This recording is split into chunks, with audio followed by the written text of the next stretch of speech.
Good afternoon, everyone. I would like to begin by acknowledging that we are in Treaty 1 territory and the traditional homeland of the Métis Nation. My name is Carrie Linklater. I'm your chairperson today. Joining me on the panel is Mr. Ivan Derlego to my left, and on my far left, Kathleen Garrity. Our city assessor is Nathan Kupfer, and our admin secretary is Belen Rojo. We will be hearing applications for revision of the assessment roll in accordance with the Municipal Assessment Act. The matters for which revision is requested have been described in each application, and we will limit discussions to those matters. The statements that applicants or the assessor make at this hearing are sworn testimony, and anyone speaking to the matters must be sworn in. Be advised that comparison of assessments of properties are not considered evidence of market value by the board. The board is appointed annually by City Council and is independent of it and the city administration. It makes its decisions on the basis of the evidence provided at this hearing and issues a written order that will be mailed to all parties as soon as possible. Please note that the board's decisions with respect to an application may be appealed to the Manitoba Municipal Board if the matter pertains to assessed value or classification, or to the Court of Queen's Bench if the matter pertains to the application of exemptions from taxation. Should you wish to appeal, information on how to do so will be included with the board's order. With respect to the hearing process, I will confirm the matters to be addressed with each applicant following the swearing in. We will then have the assessor's testimony followed by questions that the applicant may have, and then the applicant's testimony followed by questions. Once all the evidence about an application has been brought forward, the applicant may leave. The process will repeat for each item on the docket today. The session will close after all the applications have been heard, and the board will deliberate in private and make its decisions. You will receive the order by registered mail as soon as possible. And as information, all public hearings are live streamed, recorded, and will be part of the public record. So just before we begin, if everybody could make sure their cell phones are turned off. And if anybody has to leave for parking, we will wait for you. And I'm sorry, this is going to be a bit of a lengthy process today. We can leave after our hearing. Absolutely. Thank you. Okay, we are starting with item number 4, panel, 158 Home Street. That'll be You're number me. 4, I see your 4. Yep, here we go.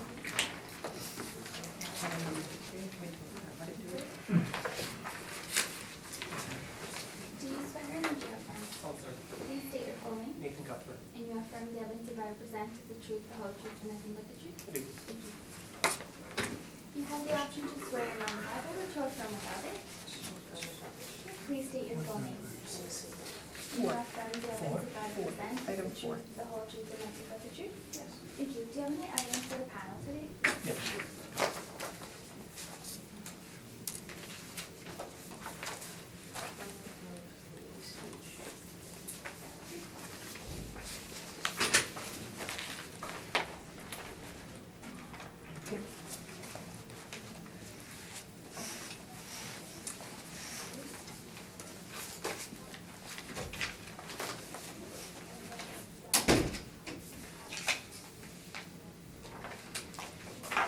Sorry, we can't begin until the secretary is back.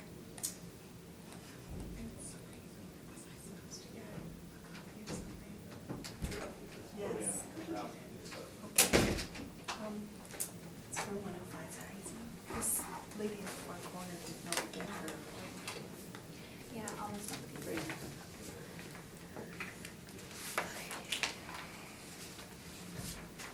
What address are you here for? 105 Adams Street.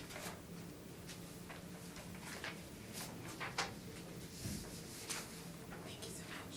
And yours?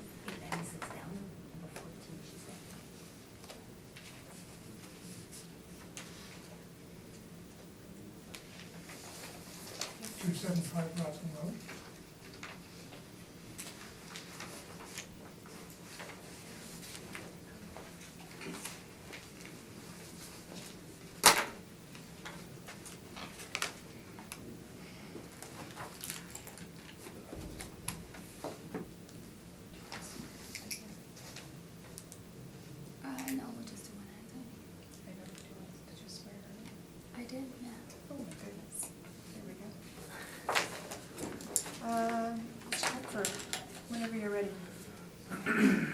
158 Home Street, parcel ID number 120-824-81000.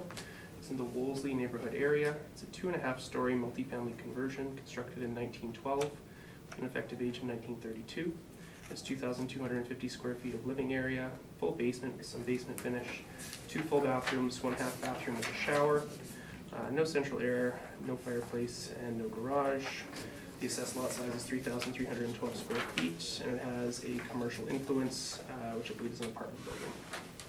Comparables 1 through 4 are all in the Wolseley area as well. They're all 2.5-story multifamily conversions, constructed between 1909 and 1913.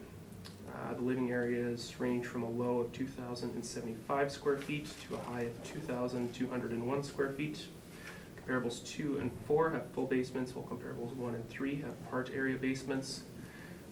All comparables have basement finish with the exception of comparable 3. Bath counts are laid out before you between 2 and 3 bathrooms. Comparable 1 has central air, while the others do not. None of the comparables have garages, similar to the subject. The assessed lot sizes are also similar to the subject, ranging between 3,031 square feet to 3,744 square feet. Time-adjusted sale prices for the comparables range from a low of $347,800 to a high of $454,500, or a time-adjusted sale price per square foot ranging of $164.06 to a high of $206.50.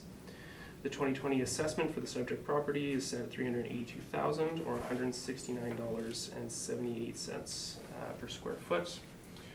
The homeowner has been in contact with the departments, not with me personally. I believe the appeal was originally adjourned due to sickness. Thanks.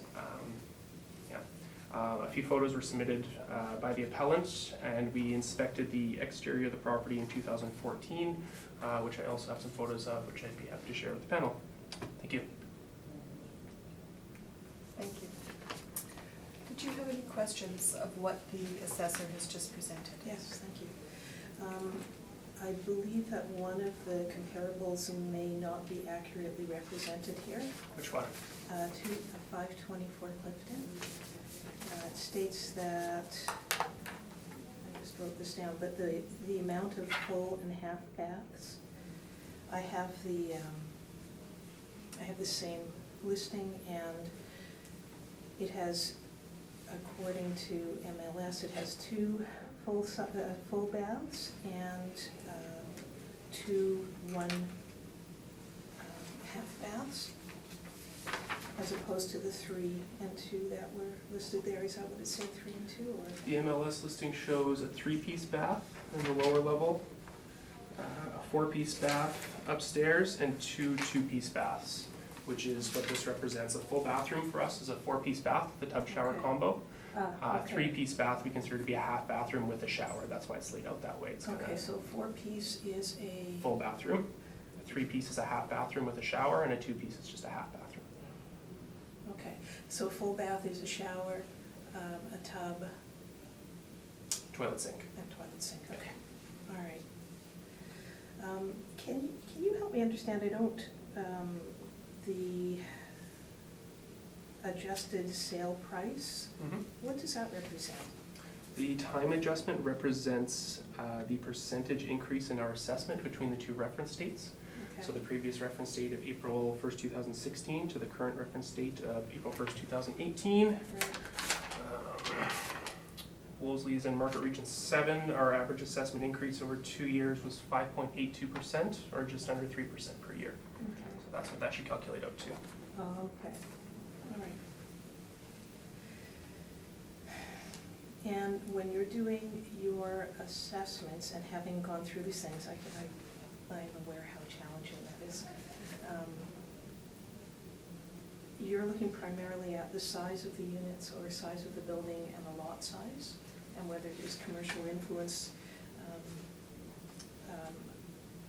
amenities within the building, the actual sale price of it. Are those things that are considered? They are the condition of the building, like you said, the age of the building, the size of the building are big ones. I believe yours is a triplex. Comparables 2 and 4 are also labeled triplexes, and comparable 1 and 3 are labeled as duplexes. Okay. All right, so even in this, so these are your comparables, and all of the comparables that you have here are, the sale prices are much lower than what Home Street is determined to be right now. So can I show some other comparables that I pulled up as well? Yes. Is that Comparable process sales here or now? comparable assessments? Sales? Okay. That will Based be on- part of your presentation. Yeah, okay. Absolutely, again. All right, so is it okay to go ahead with that? No, we're probably gonna ask more questions questions now. first. Yes, All right. Thank you. Okay. Kathleen? I don't have any questions. Have you seen the, you inspect this home? I haven't personally, no. We had a member go out in 2014 after, I believe we were contacted about some structural issues. We had a member do a walk around the outside of the house and just take some pictures of the brick at that time. And looking at this sale, or the current assessment, is that like a time adjusted number or 382? It's not time adjusted, it's just set as of April 1st, 2018. That's what we're saying the market value of the property would be, given its current characteristics. The comp number 4 Mm-hmm. seems to be a little bit out of line. It's as far definitely, as- definitely the high end, yeah, of where these houses would go if it was really You well couldn't find upgraded. anything else, or is that it? Well, it's just representative, I think, of the range of these types of houses. That's definitely the high end of the range. I'm not saying that's the best comparable. Last question, do you know if there's been any renovations taken out in the last 5-6 years? Not that I'm aware of, no. Okay, thank you. Thank you. Mr. Kupfer, are comps 1 to 4, are they all triplexes? No, comps 2 and 4 are triplexes. Comps 1 and 3 were labeled on the MLS listing as duplexes. Sorry, so 2 and 4 are triplexes? Yes, as well as the subject. Right. Sorry, and 1 and 3 are due? Duplexes, yes.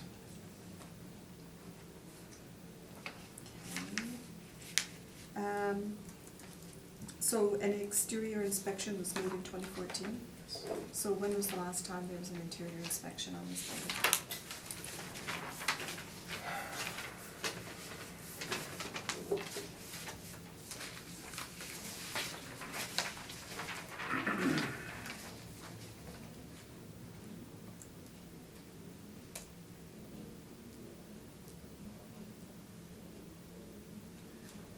It doesn't appear like any has been done recently.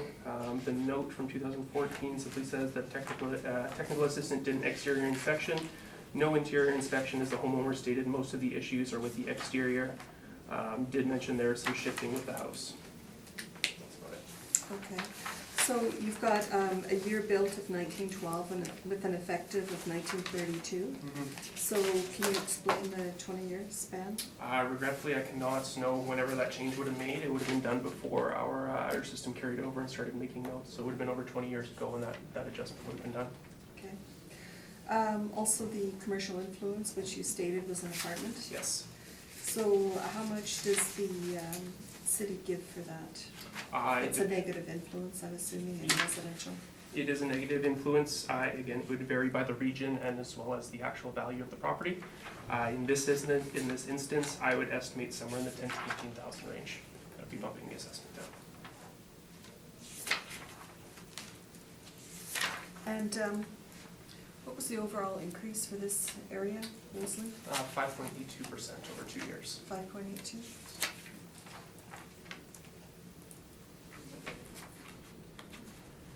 And do you have the MLS listings for comps 1 to 4? Yes. Actually, I'm just going to exclude 4. Do you have the comps? Sure. The MLS? Yep. Do you have one copy? Yes, I've got one copy of all of the MLS comps.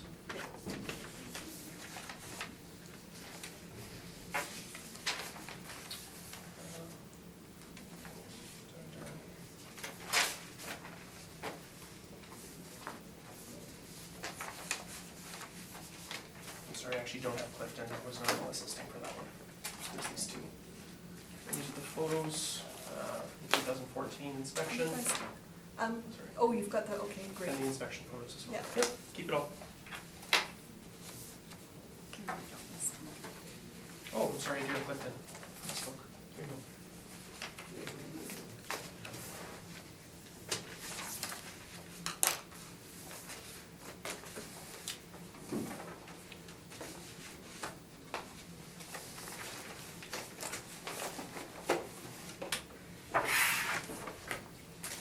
Okay, thank you, that's all my questions. Would you like to give us your presentation? Thank you, Grant, for asking questions that actually help me clarify things as well. Okay, so I've given you a package which has 5 comparables, which I have pulled out as being comparables. And their sizes are a little bit smaller, but they're all triplexes and duplexes, similar age. They're within the area of Wolseley that is considered the main area, which would be from Kenora up to, I believe, Ruby Street, Portage to Wolseley. I noticed that one of the comparisons in here is on Dundern, and it's in the area, but it represents, or it shows and sells differently than those that are from Kenora upward. Okay, so the properties that I have, which are 258 Ruby Street, 184 Evanston, 524 Clifton, which is one of the ones that Mr. Cuthbert had,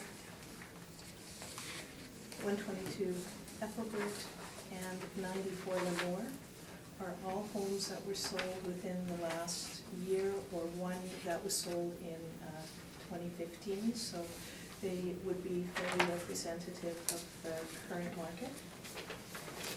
And many of them are sold below the actual assessed value. Okay, I'm just gonna tell you now, the assessment year we're looking at, Yes. the city is assessing on sales from April 1st, 2016 to April 1st, 2018. Okay. So your sales in 2019 are considered post-reference. Okay, They will be used for the next assessment year, all right, because the city is always 2 years behind. all right. So, we'll just scrap what I've just said, but they have sold, the prices that are here are still current for the market today. So, most are duplexes and triplexes. They have more than one unit with 2 bedrooms, and even one which has 3 bedrooms. Home Street has 1 unit with 2 bedrooms, 1 unit with 1 bedroom, and that bedroom is in the basement. And one is a bachelor suite, so there are fewer bedrooms, it's in that regard. I've listed here laundry. All of the units that I have put together have listed that the suites have access to laundry. An unfortunate aspect of Home Street is that laundry is only available in the main suite, and the other two suites don't have access to laundry within the house. So they have to make their own arrangements to do laundry. Storage, in all of the units that were homes that I presented, they all have storage available in the house. Home Street unfortunately has no storage. The basement is living area. So tenants have to find places to put their things outside of their residence. So I'm basing this on what I read, which was what the market value would be representative of, what it might sell for. Is that correct? Yes, but between the reference dates. Okay, yeah, all right. So the other is utilities. Most of the houses that have sold, and I don't know about the ones here because it doesn't say on them, but most and triplexes and duplexes, they have utilities with separate metering for the suites. And on some occasions in here, the ones I presented, there are furnaces in each suite. Home Street has one boiler for the whole house, and there are no separate meters. I pay all of the utilities for the units. And there's only one hot water tank for the whole house as well. So in that regard, it's more like a single-family home. Other issues that, looking through the listings, houses have had new appliances put in, and there are things like dishwashers in suites. Home Suite has one dishwasher, and there are no laundry facilities, and the appliances are not upgraded. Another factor in the value of a revenue property is parking, and all of the houses listed have parking for every suite. Home has only space for 2 small cars, and one of those is mine.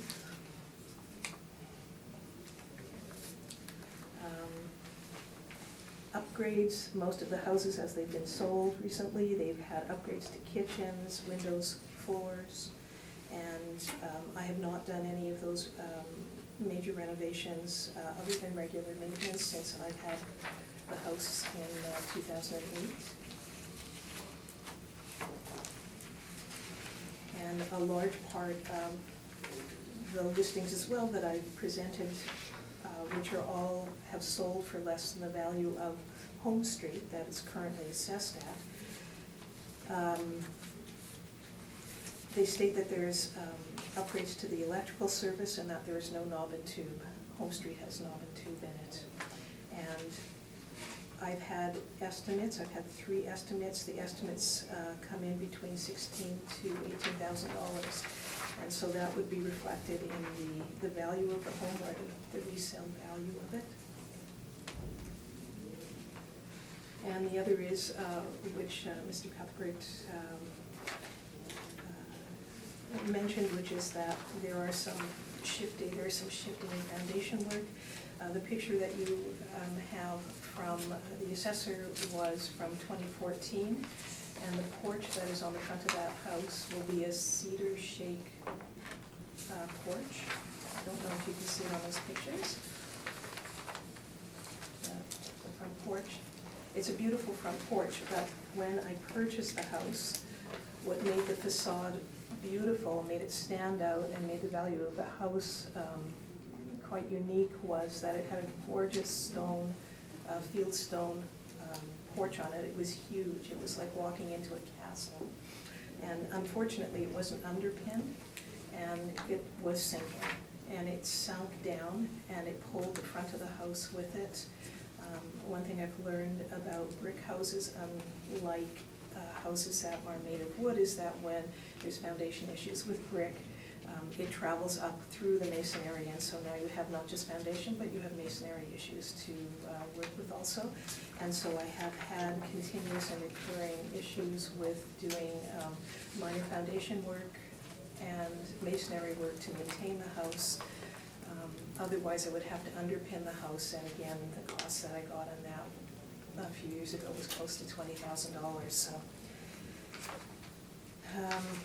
but the house seems to have stabilized somewhat, and seems to be okay by maintaining the masonry.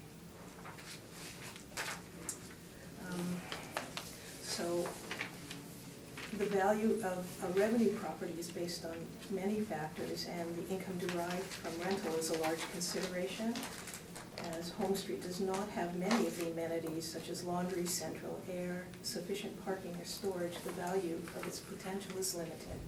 The house has a bachelor suite as opposed to 1 bedroom, and this too is a limiting condition for revenue. Many purchasers of revenue properties want to have utilities separated so tenants pay for their consumption. This is unfortunately not available on this property. While this house is licensed by the city, there are annual fees which detract buyers. I only noted 2 houses that are triplexes that are actually licensed.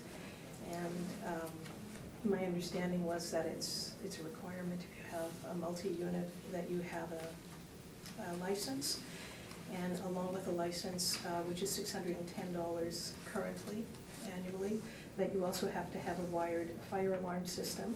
And that is $300 to $400 annually for inspection, and that is required. So if I can address you to one of the houses, which is 258 Ruby Street. Do you know which page that is? It's, no, it's one of the folders in there.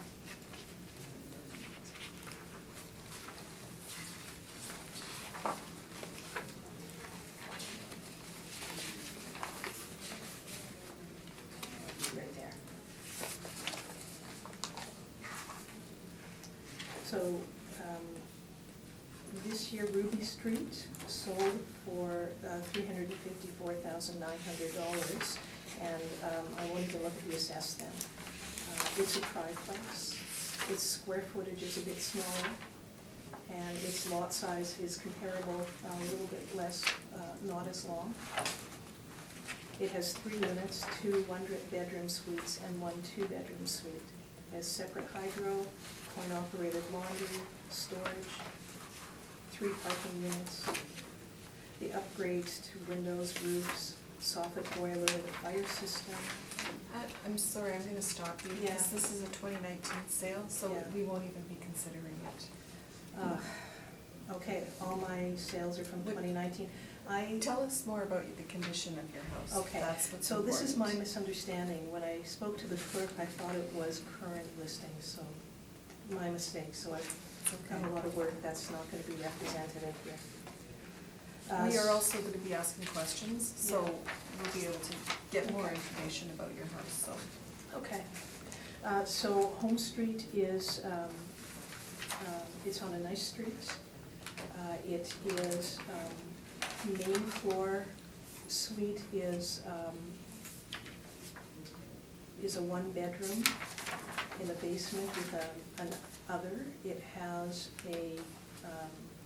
a bath shower. It's a full bathroom. It's the only one in the suite. There's no dishwasher. It has laundry in its unit. And then there is a unit on the 2nd floor which has 2 bedrooms, a kitchen, a half bath with a 3/4 bath. And it has a dishwasher, it has no laundry, it has no storage, and there is 1 parking space. I'm not doing such a great job here. No, that's fine. As I said, we can find out more information when we ask questions. The assessor will have questions. Do you want to add anything else? Maybe just ask questions. Sure, okay. Mr. Comfort? What do you rent your suites out for? 900 and 600. 900 for the 2nd floor, 600 for the 3rd floor? And I am almost maxed, I think, on that. I was going to ask you, this listing, where did you get this sales information from? Which one? The 524 Clifton? Off of the MLS. It's strange, it's sold for the exact same price, we have it on the same, I have my sale as $355,000 in December in 2017, and then you have a sale of $355,000 in 2019 for the same price.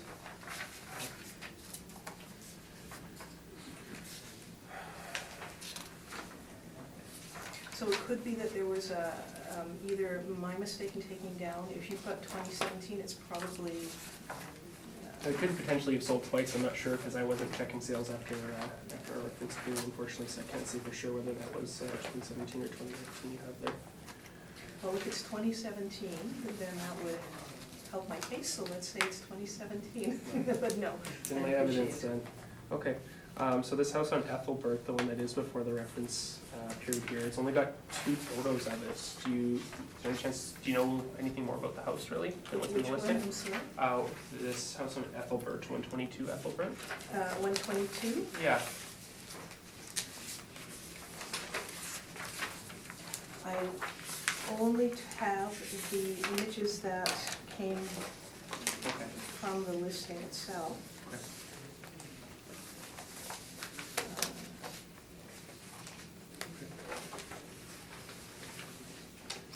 Since they don't mention anything about electrical being updated, it's safe to assume they also have knob and tube in this house? No, I think this one actually did have updated on it.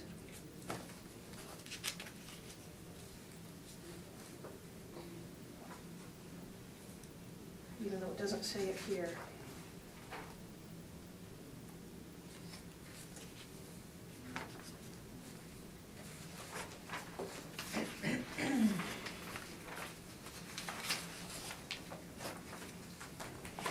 But if it doesn't say it, I can't verify that.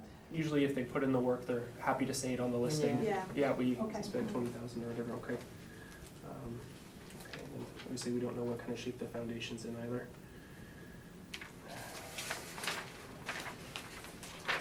I don't have any other questions. Thank you. Ms. Garrity?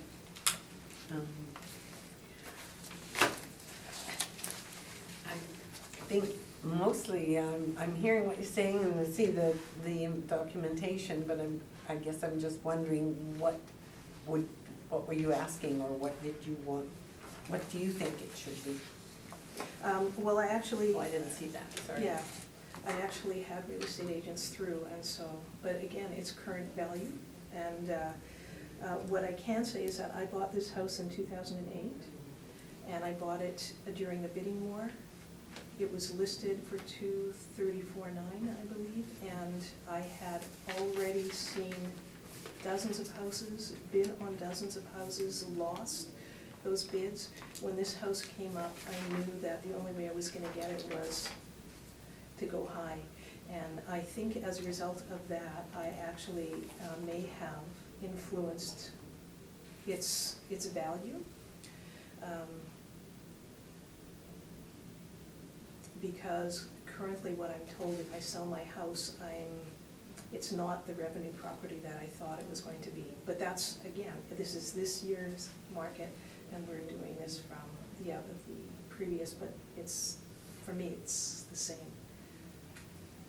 Okay, thank you. 2 questions. You have 3 suites. There are 3 suites. Did I hear it correctly? You were getting the 700 plus per suite, or No, 900 and 600 per suite? per suite. All utilities are, I pay all utilities. Did you actually get a quote on your foundation repair? Yes, it was close to 20,000. It was. You have a written files. quote from a contractor? Not that I have with me. No, but you have one, and 20,000 was it? Yes, Okay, thank you. Okay, so this is your primary residence? it is Okay, which suite are you living in? in the main floor. Okay. So you're getting 900, 600 for the bachelor? Yes, Okay. And then 900 for that, the 1 bedroom? 2 The bedroom. 2 bedroom. What was your previous assessment? Previous assessment, oh, I can tell you that, I think I have it here as well.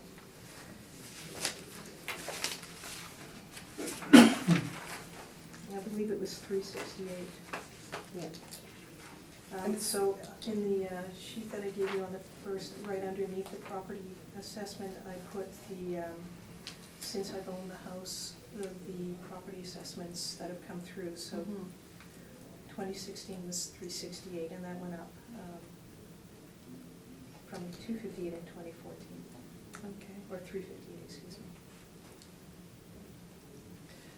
What percentage of knob and tube do you have? It's knob and tube. The whole house? Okay. And the estimate you got to remove it was, sorry, I've got it written Between down. 16 and 18,000. Which really will be more. Yeah. Yeah, just because you have to patch and, just gonna, just go back to you, Mr. Cupfer. Do you know if comps 1 and 4 have knob and tube? Again, if the knob and tube has been replaced, it will almost certainly say so on the listing. Because that's a big job. Yeah.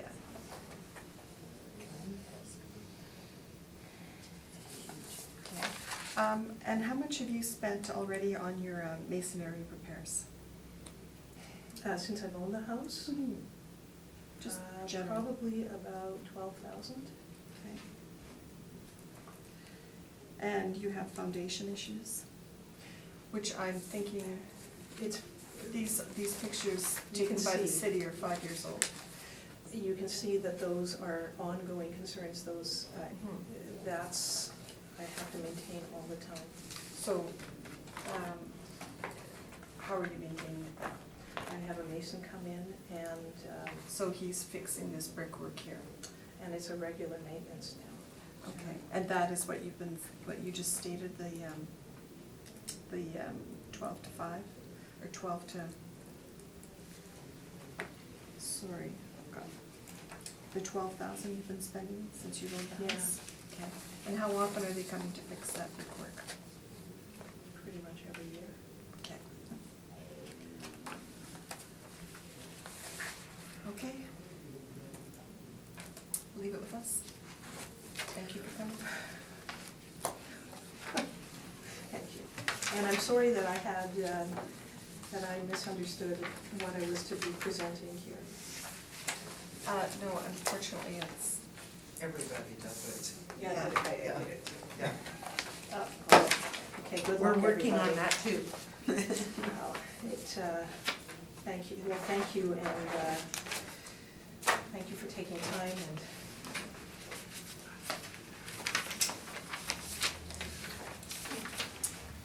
Carrie, just curiosity, could I ask, what happened in this year when it jumped so hugely high? I hate going first. Thank you. You're not, to item 5. have a cup of coffee. Item 5.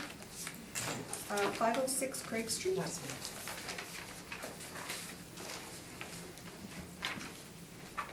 Would you like to swear in or affirm? Oh, from All right, please state your full name. Brenda Lynn Parsons. And you affirm the evidence that I present is the truth, the whole truth, and nothing but the truth? I do. Thank you. I can take any evidence you have.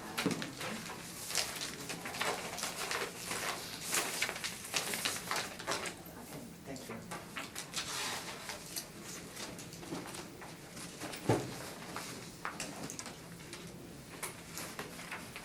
You were second. I knew, they told me I was. Thank you.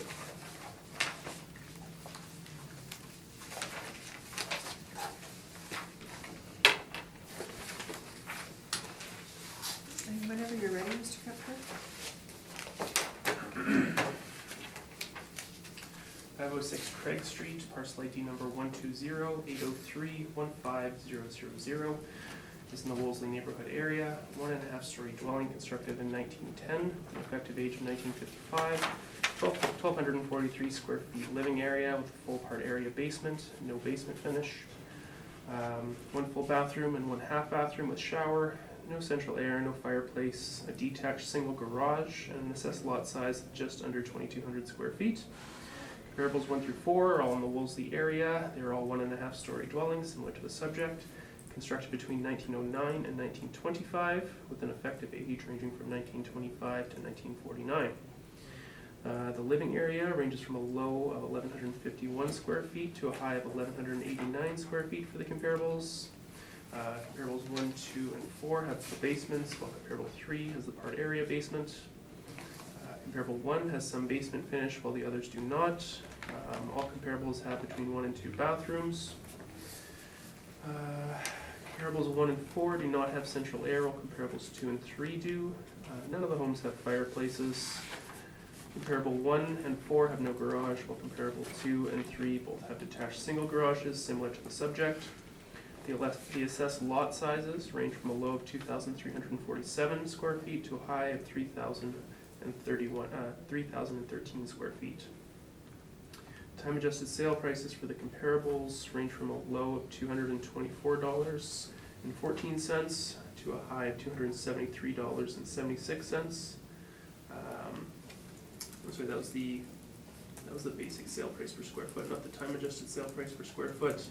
$228.88 to $285.53. And the time adjusted sale price ranging from $265.5 to a high of $339,500. The subject's 2020 assessment is set at $307,000 or $246.98 per square foot. As you can see, the owner purchased in 2012 for $252,500. Thank you. Thank you. Did you have any questions on the assessing? Just the one when you're saying on my property, full basement part area, what does that mean? It means that the basement doesn't span the entire length of the main floor. Thank you. That's all the question. Thank you. Ms. Garrity? No questions. Mr. Jarrett? Have you visited the, I haven't, no, my most recent information would be the sales listing from 2012. and as far as renovations or permits taken out in the past 5 years? Since 2012, no permit information available, so any renovations would be cosmetic or minor within the inside of the home. I noticed on the comps, some of these properties are considerably larger than the applicant. No, but they're all within about 100 square The feet. lot size. Oh, the lot size. Yeah, 2,192 square feet was definitely the oddball. When I was searching for comps, typically they'll be There between. was nothing better than that in the. No, that's about as small as they come in terms of the lots that I That's saw. all, thanks.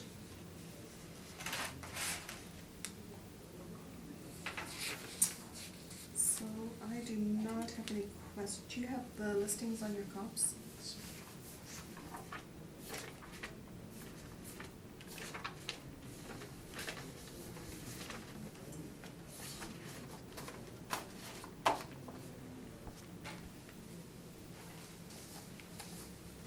I'm assuming you didn't have a chance to inspect any of the comps. You weren't at the. Okay, thank you. If you would like to give us your presentation. Sure.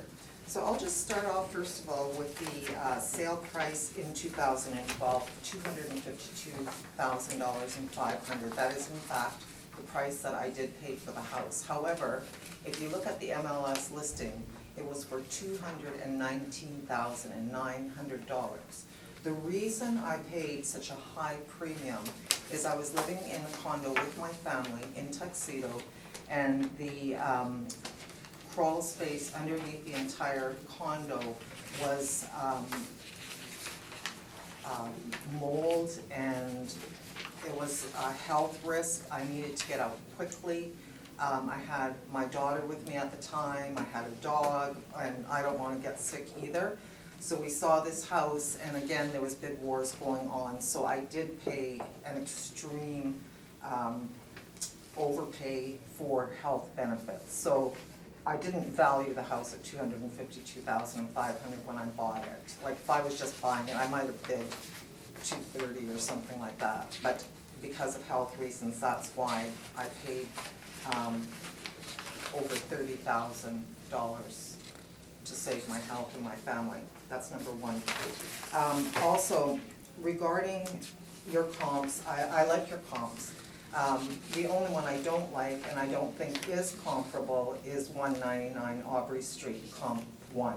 And that is because it has a full finished basement. So it actually is not 1,100 square feet, it's probably more like 2,000 square feet of living. In the Wolseley area, that's prime, because we're in little houses. So if you have a whole fully finished basement, which isn't reflected in real estate listings, it's not comparable. People will pay tons more for a full finished basement. If you take out your comp 1, I like your 2, 3, and 4. Actually, in my presentation, I even pulled comp 3. That's very similar to my house. So if you just throw out comp 1 and take those 3 and divide it by 3, I'd be happy with that assessment.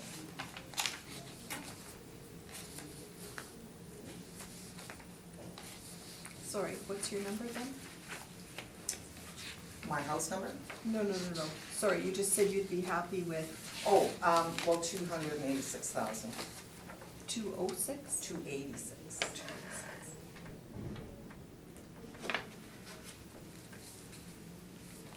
Thank you. Did you have anything else to add? Let me just quickly look. Oh, and the other thing that really reflects strongly on the sale price of a Wolseley home is when I walk out my home, on either side, I can't span my arms on either side. There's a little bit of front yard and a little bit of backyard. However, if anyone's looking, like a family that has children, you know, and actually wants a yard, they wouldn't look at my house. The other houses that you're comparing me to have yards. They actually have yards. If you came to my house, there's no, I don't even have to cut grass, there's no yard. And I think other than that, just when I looked at this, I was just, this is good, it's fine. Comp 1 though it needs to be thrown out. It's totally not, it's not a comp for my house. Okay, thank you. Did you have questions, Mr. Kepler? So since 2012, what's happened with the house? I just moved in, I did cosmetic renovations, I painted, I put a new sink and toilet in the bathroom upstairs, I put new tile, I put some new flooring in. I did 2, what I consider upgrades to the home, and that would be central air conditioning in 2012. In 2013, I installed a little cast iron gas fireplace. Other than that, I put new shingles and paint, stuff like that, but it was just replacement and repair and upkeep. Okay. Yeah. How has your basement held up throughout the rains we've been getting? You know, I actually had to get the entire back wall reparged. There was still the old coal chute that came in, and when they had put in this addition on the back, they just punched through the wall for the heating. So then I got mice, and so I had to hire a company for $5,000, and they reparged and seal that whole wall in. And yeah, no, I'm pretty tight in there, I think. Good. Okay. And it's just that addition at the back that doesn't have the basement underneath That's it. correct. That's just a main floor. That's That's why it's a full part area. Okay. Yeah. Yep. No other questions. Thank you. Ms. Garrity? No questions? I have no questions. What was your assessment previous to this It year? was like the 286, 287. The 2 years ago, there was a big bump, it was about a $20,000 bump, and I thought, well, that's still okay, I could probably get that for the house, but then when I got the next $20,000 bump, I can't get that for this house. Okay, and this is your primary residence? Yes, I live there. So other than doing some cosmetics in the house when you moved in, correct? I think you mentioned painting and flooring and Sink and toilet, sink and replace. toilet and tile. Yeah. Right, so I'm assuming then the sink, that was all, I'm gonna say 1910, but I'm hoping it wasn't that old. Well, you know, I actually don't know, because it was a little one that just hung off the wall, like in the school, and you couldn't put anything, it'd fall into the sink, it was, So yeah, it would be 1910. probably. Yeah. Okay. All right, so you're asking for 286. I'd actually like it back to, what it was 2 years ago, All right, that would be fair. thank you. Thank you. Leave it with us. Okay.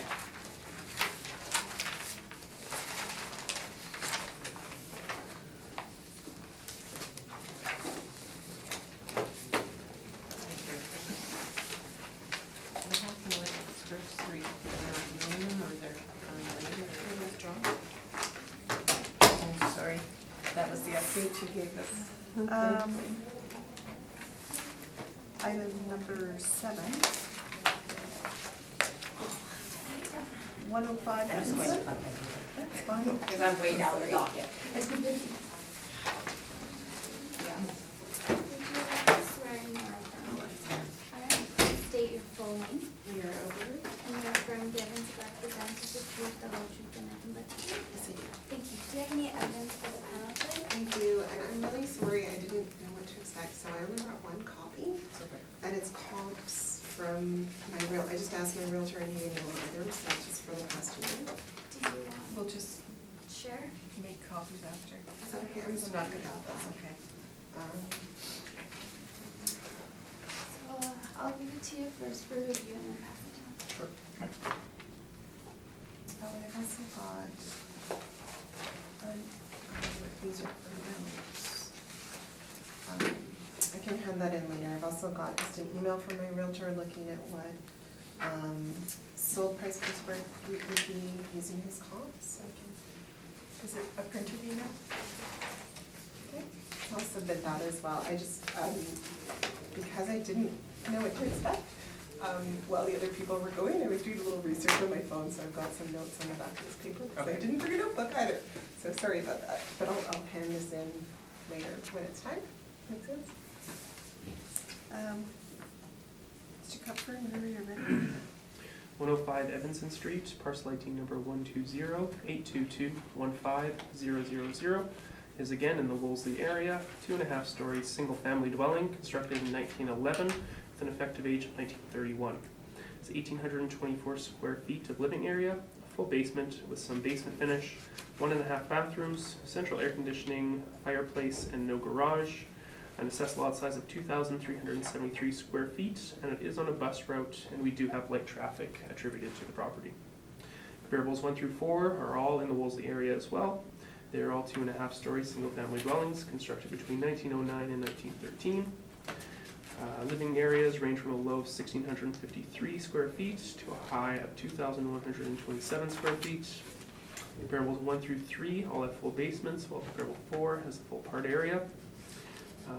Comparables 1 through 3 have no basement finish, while comparable 4 does. Bath counts range from a low of 2 to 3 bathrooms. None of the comparables have central air. All comparables have a fireplace with the exception of comp 1. And none of the comparables have garages similar to the subject. The assessed lot sizes of the comparables range from a low of 2,361 square feet to a high of 3,459 square feet. Time-adjusted sale prices range from a low of 345,800 to a high of 393,000, or a time-adjusted sale price per square foot ranging from a low of $170.94 to a high of $215.79. The 2020 assessment for this property is set at $380,000, or $208.33.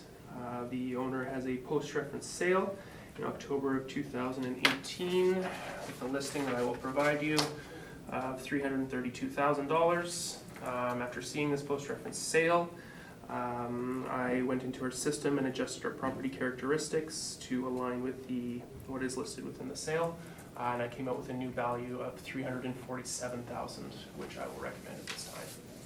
Thank you. Sorry, value one more time. 347.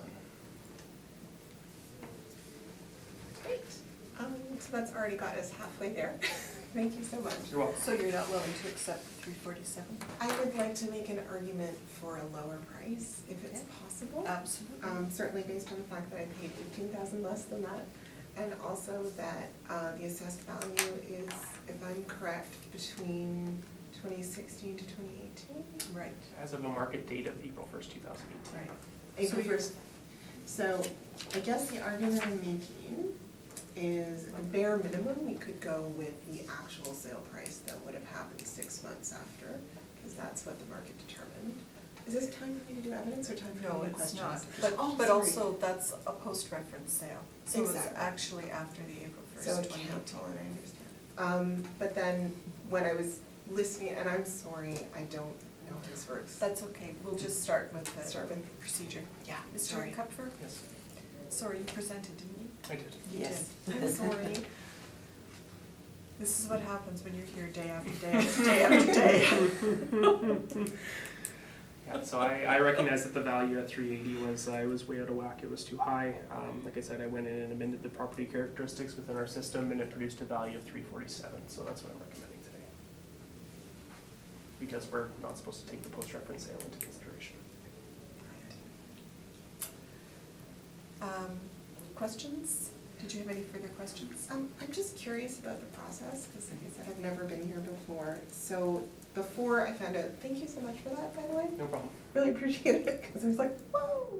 When I got the letter, my mind was kind of blown. So I guess the question that I have, and I'm curious, so one thing that I noticed was the 2013 sale price. Is that taken into account at all when you're doing an assessment? It's not, no, the 2013 is too far away. Oh, okay. It doesn't even factor into our model at that point. Oh, interesting, because what I was trying to do is I was trying just from a person who's not an assessor point of view to take a look and say, it's potentially a reference point. So I Googled and I found average sale prices in 2014 was the only one I could find, or $295.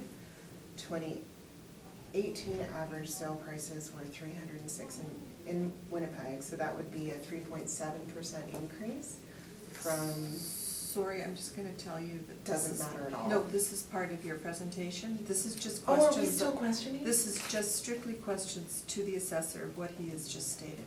I'm so sorry. It's okay. Okay, so I just asked him only about that, and then in the presentation I asked questions You and can say whatever you say whatever I choose. want. Yep. Okay, so that was one question, and then the other question I had, and again, I'm just curious, and it's different now, but when you're doing the assessment, I was just curious as to how, if the most comparable one is the one that's actually on the street, it came in at $200, how this one came in at $8 more, would that have been the central air? Is that where the extra $8 a square foot comes from? 100 square foot difference would undoubtedly drive the value down lower. Again, I'm not sure what the assessed value is, so we're comparing your assessment to what this sale price is, so it's kind of Okay. to say why. Yeah, I was just looking at total the assessment per square foot, so I was kind of like, oh, that's the, like, why am I so high that you've already lowered it? For sure, and I'll just say the difficulty with averaging in this area is that these houses are 100 years old.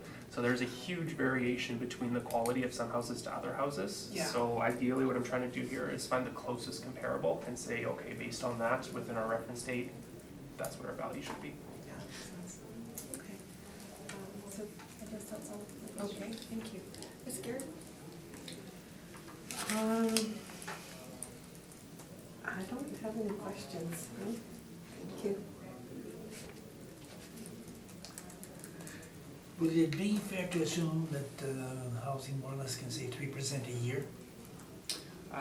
That would be consistent with what our last assessment With increase the market. was. Yeah. Okay, have you seen the place? I have not seen the house, no, just the sales listing, because it's so recent, we wouldn't go out and inspect it. Okay, that's all. Can you share the sales listing? Of course.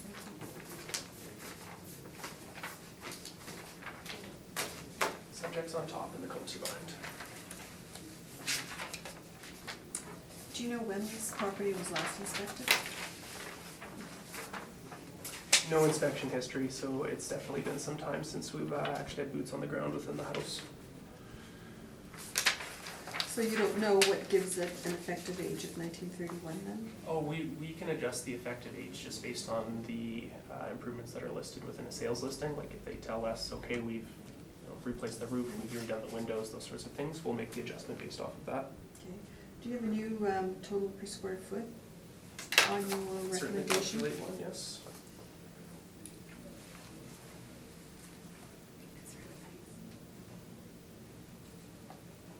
That comes out to $190.24 per square foot.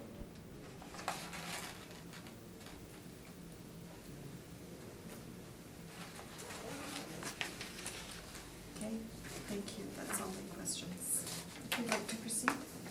Oh, okay, so I just wanted to make the point that the other kind gentleman had made, which is that I think average sale prices in Winnipeg are about 3%. So while it's clearly really hard in Winnipeg to figure out comps, because I know from one house to the next in Manuel Bread, they're just very, very different. If we were to look at the 2013 sale price and it added 3% per annum. I'm guessing it would probably still come in under the 347. I could do the math really quickly right now, but I might be wrong. So it just make that, is that even some, or but that's not even something that gets taken into consideration, you said?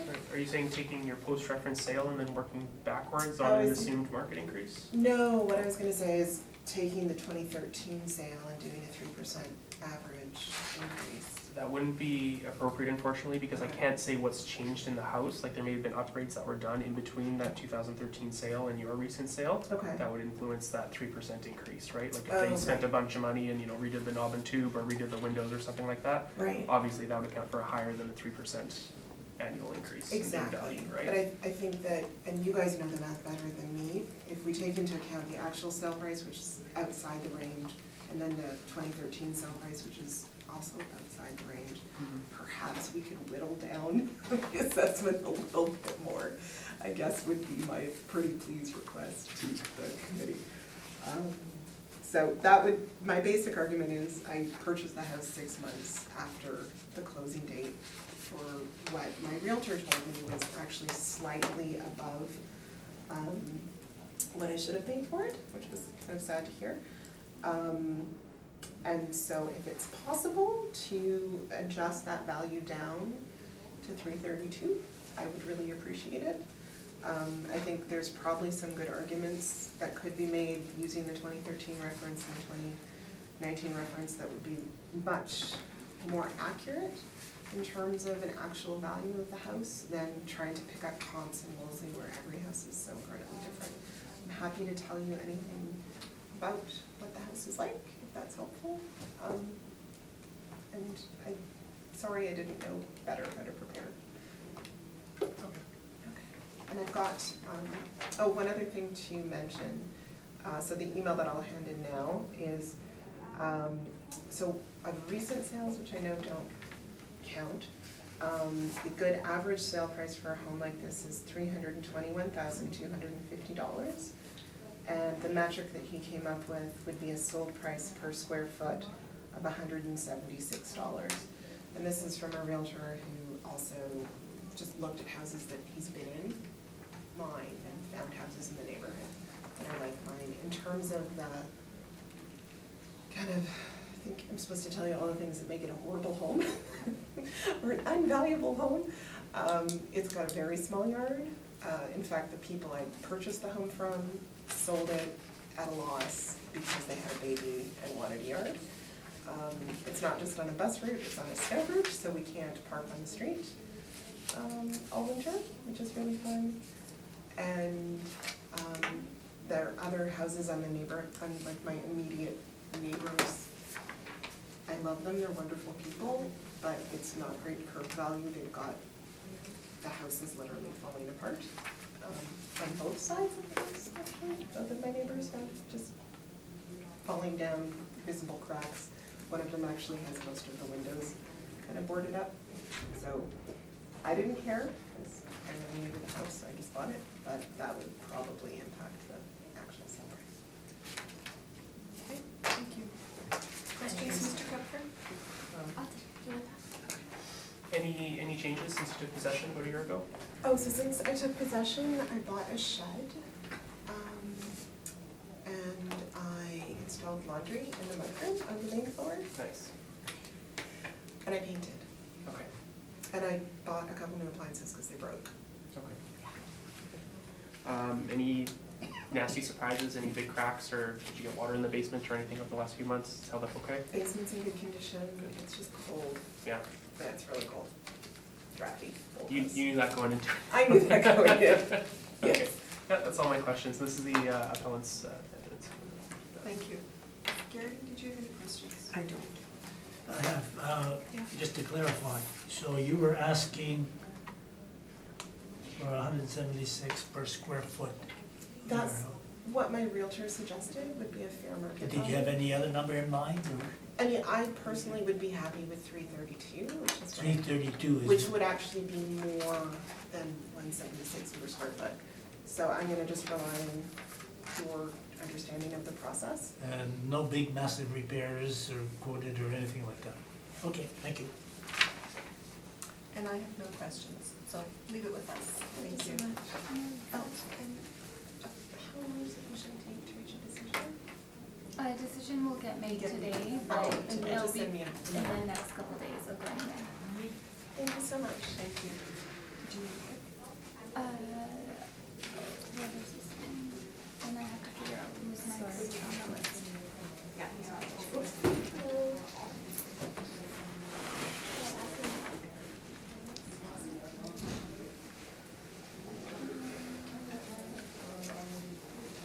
She's got a question for the chair. It's okay. We're gonna move on to item 17. Item 17. You okay? I just don't know who they are, right? So that's why I was asking for a recess, so I can figure out who's who. Do you want to just go by them? What address are you with? 978 Western Street. There she is.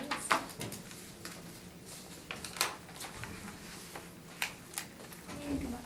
Oh, come on. Okay, you have the option to swear on the Bible or to affirm without it. Do I have to do this? No, so you can do it on the Bible or not on the Bible? No? Okay. Okay, that's fine. Please state your full name.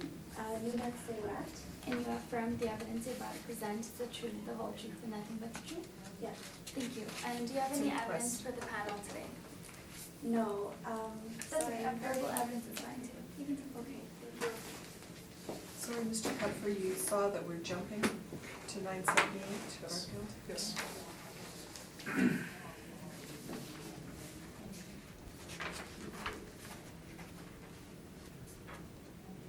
Sorry, I want to start by saying that I'm very new to this. This is my first home, so I'm like not used Yeah, to. that's fine. I'm No very worries. new. These- I'm so sorry if I'm not using the right terminology and stuff. No worries, but the assessor will be starting first. Okay. If you'd like to present the evidence, thank you. 978 Garfield Street North, parcel ID number 130-203-51000. It's in the Sergeant Park neighborhood area. It's a two-story single-family dwelling constructed in 2015, 1,656 square feet of living area, full basement with no basement finish, 2 full bathrooms, central air conditioning and no garage. It has an assessed lot size of 2,369 square feet with a back lane. Comparables 1 through 4. As you can see, I had to go searching in the surrounding neighborhood areas to find other two-story infill houses. Comp 1 is in Daniel McIntyre. Comparables 2 and 3 are in 2, 3, and 4 are in Weston. They're all two-story single-family dwellings constructed between 2016 and 2018. Living areas ranging from a low of 1,201 square feet to a high of 1,392 square feet. Again, that was out of necessity. I couldn't find any homes that were closer in square footage to the subject. They all have full basements with no basement finish. Bathrooms range from 2 to 3. None of the comparables have central air conditioning or fireplaces, and none of the comparables have garages. The assessed lot sizes range from a low of 2,125 square feet to a high of 2,605 square feet. Time-adjusted sale prices range from a low of 254,400 to a high of 298,300, or time-adjusted sale price per square foot ranging from $208.41 to $217.74. 2020 assessment for the subject property is set at $357,000 or $215.58 per square foot.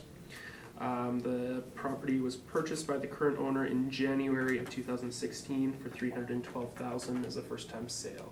Thank you. Thank you very much. Do you have any questions of the assessor of what he has just presented?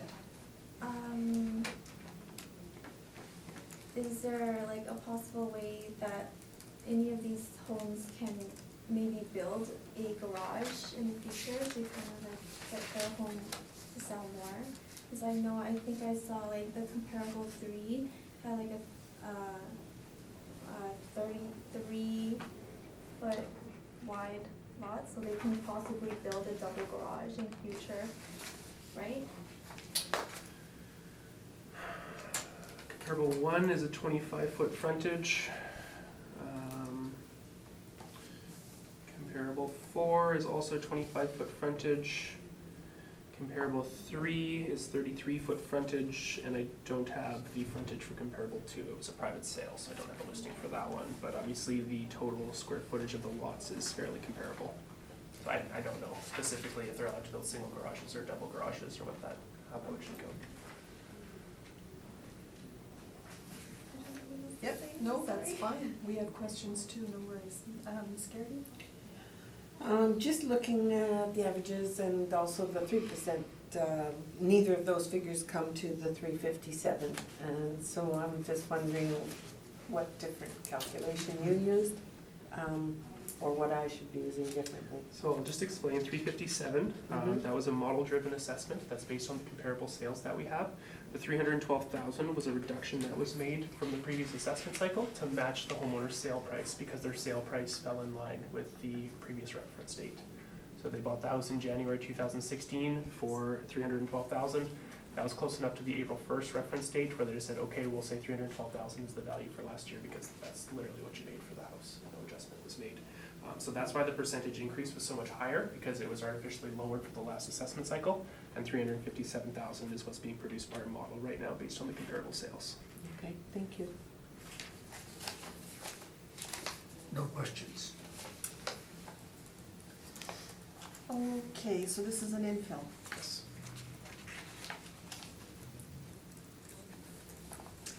And this was inspected when it was built?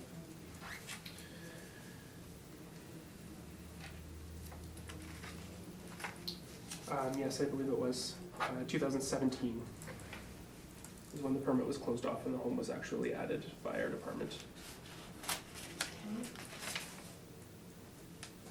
So if you've got the permit, do you have the cost? Permit value is listed as 200,000 for the house. I'm assuming that is not including the lot? That would not be including the land. Do you have a cost on the land? I'm showing a previous sale of 40,000 in 2014, but there's no listing and it was a private sale. But that likely would have been for the land. Okay. And you did not have any comparables within the Sargent Park area? None, no two-story infills. Would you say that Daniel McIntyre, the one on Beverly, is a good comparison in terms of the neighborhood?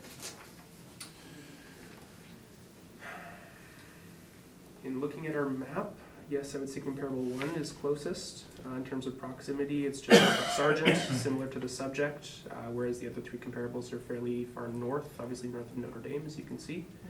So I would say, yeah, comparable 1 is probably the most similar. Even though it's in a different neighborhood? Even though it's technically in a different neighborhood area, yeah, sometimes that can literally be right across the street, right? Because the way that neighborhood line is drawn. Right, but is it? I don't think. No, you is can that see close to it's Garfield. 1, 2, 3, 4, 5, 6, 7, 8. I'd probably call it 8 or 9 streets away.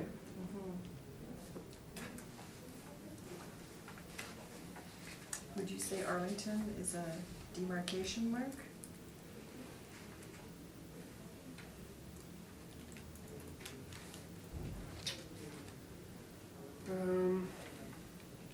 Likely, it's probably Arlington. That's the first second part from Daniel McIntyre.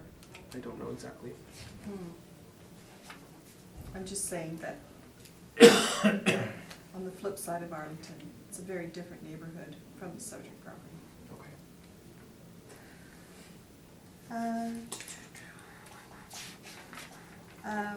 So what is the frontage on this subject property? This would be a 25-foot lot as well.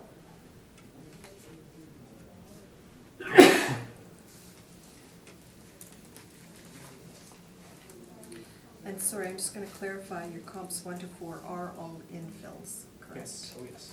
Yeah. Okay. Okay, thank you. If you'd like to give us your presentation? Okay, so when I bought the house, It was 304 originally. However, like when we were negotiating the sale of the house, like I wanted all the appliances in the house, set up, everything like that, so they had added on an extra $8,000, and I hadn't realized that would affect like the sale price of what I'm paying now. So I feel like I kind of cheated myself there, or I don't know. I also feel like my lot is like smaller than the other three comparables. It's only 2,369 square feet.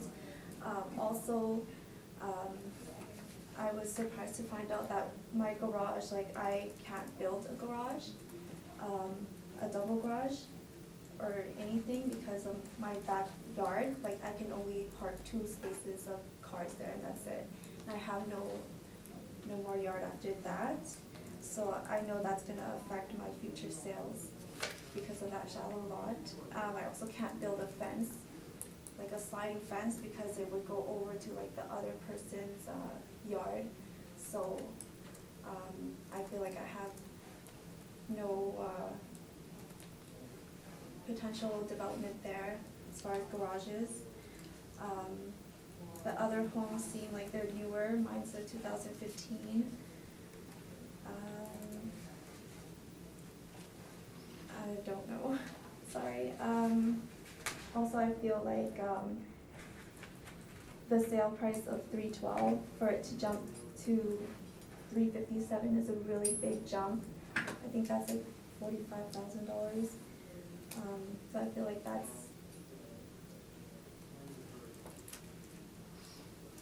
a really big jump. I don't know. Okay. Sorry, I No, don't know. that's I'm really fine. nervous. We'll be asking like- questions too, so we'll get more information, so Okay. no worries. Also, I think like the first year, like because our first year we paid the property tax, like it was like very cheap because they hasn't assessed it yet. And then like the first year when we did this, I think somebody just called me over the phone and stuff like that. And then he wanted to clarify something about the air conditioning. And because he thought like we had added the air conditioning, like the central air, like to our house.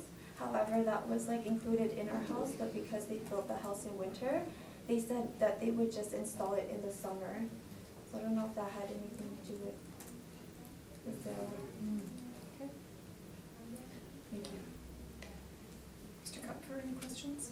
The 312,000, you said it included appliances, like if you were to, most houses, when you buy them, they'll include the appliances. Did it include the air conditioner as well that you were mentioning? It did, yeah. Did it include the air conditioner? Okay.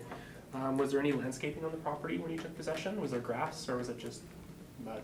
It was just mud, however, like we didn't do any landscaping on top of it. I think we just sprinkled seeds. So it's been sodded, it's grass now? Yeah, I just sprinkled seeds. Okay. Summer, sorry. No problem. Any fencing that's been put up or walkways, anything like that? The walkway, I think, was less than $200. It was just bricks that we Okay. paid out. Okay. I'm just asking, typically with first-time sales, they're a little bit wonky because sometimes a house, when it's first-time sold, will, like I said, just have a mud pit in the front yard, and there's a Yeah. lot of work still to be added on to be done. I want to ask you about the garage. Did you apply to have to do a garage to build it? Like, did you apply for a permit and you were told you weren't able to? How did that work? I don't know. I didn't deal with this part. It was my fiance that did that, so I don't know.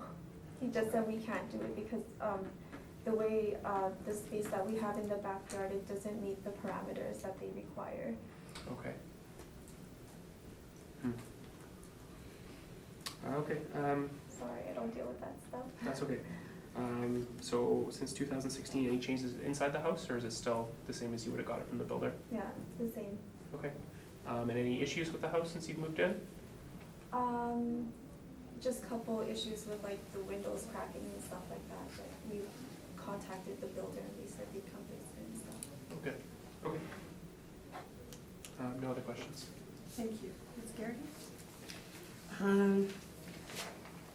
No, I think all the information is here.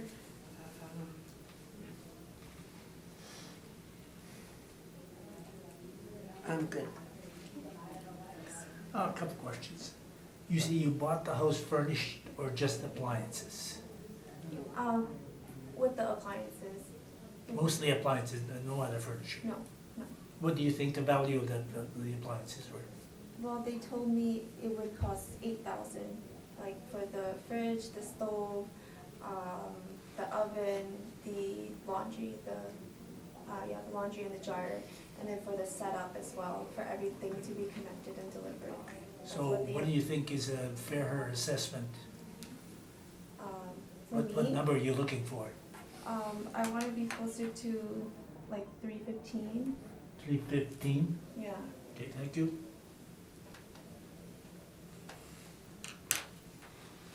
Is that it? That's it? That's it.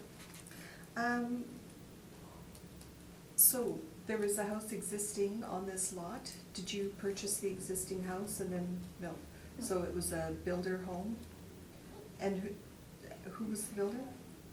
I don't know. Sorry, it was a couple years back, I don't remember. That's okay. Can you describe the inside of your home? Do you have hardwood floors or quartz or granite, marble countertops or laminate or? I think the floors are laminate. I'm not sure what kind of countertops I have. I don't know, I'm sorry. I'm sorry, I don't know what That's else fine. to say. That's fine. I'm just gonna readdress to you, Mr. Cupfer. What was the percentage from last assessment in this neighborhood? 3.55. Okay. Do you have the 2018 assessment? Yes, it was reduced to 312,000 to match the sale price, as the sale was just a couple months before the reference date at that time. What was the month of the? January 2016. Okay. Just more out of curiosity, do you know anything about the garage situation in terms of it's a 24-foot lot? Can you I not build a don't. single? My thinking would be any limitation would have to do with the distance to the neighbor's yard. Typically, you have to leave, I believe it's 4 4 feet feet, about on either side.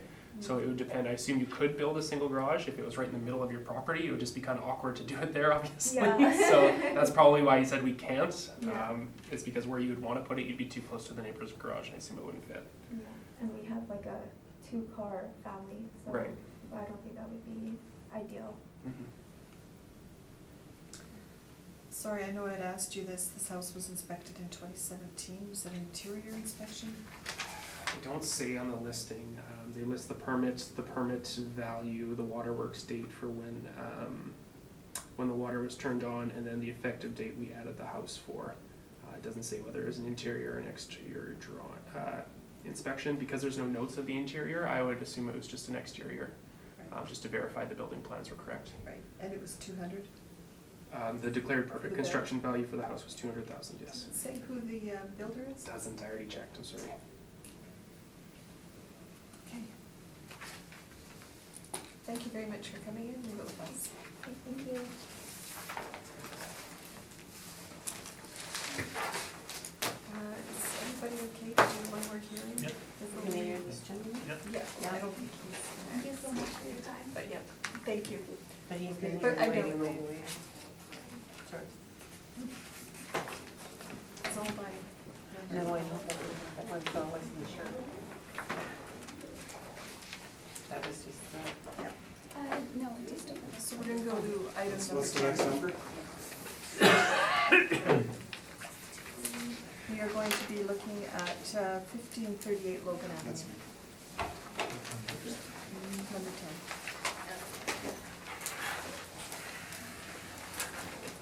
I think there's a seat down there. at the very end, yeah. Yeah, there's one more on the end. That's a rolling one though, so careful.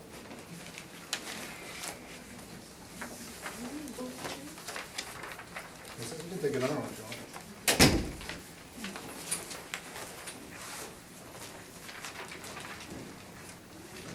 You're the secretary? What do you- Everybody else is told to hop in here too, so.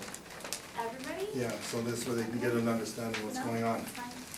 Okay, so, You have the option to swear in on the Bible or to affirm without it. I'll go through without it. Please state your full name. Scuder Legardien. Scuder Legardien. And you affirm the evidence you're about to present is the truth, the whole truth, and nothing but the truth. To the best of my knowledge and recollection, I do. Thank you. I can take your Okay, so they're sorted out, eh? You just have to A, B, and when you get to B, that's, there should be E up to E. Okay, so each letter is a new bundle? Yes. Okay.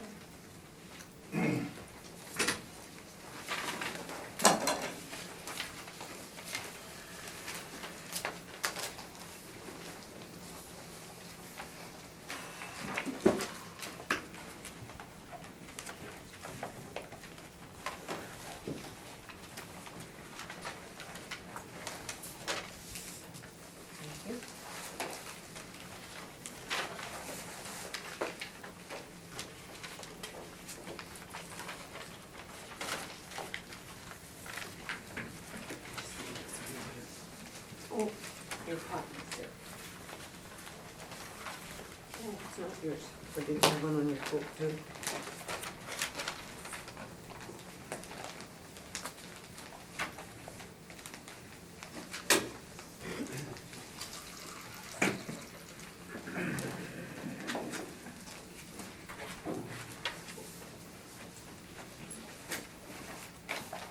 You have to use my card.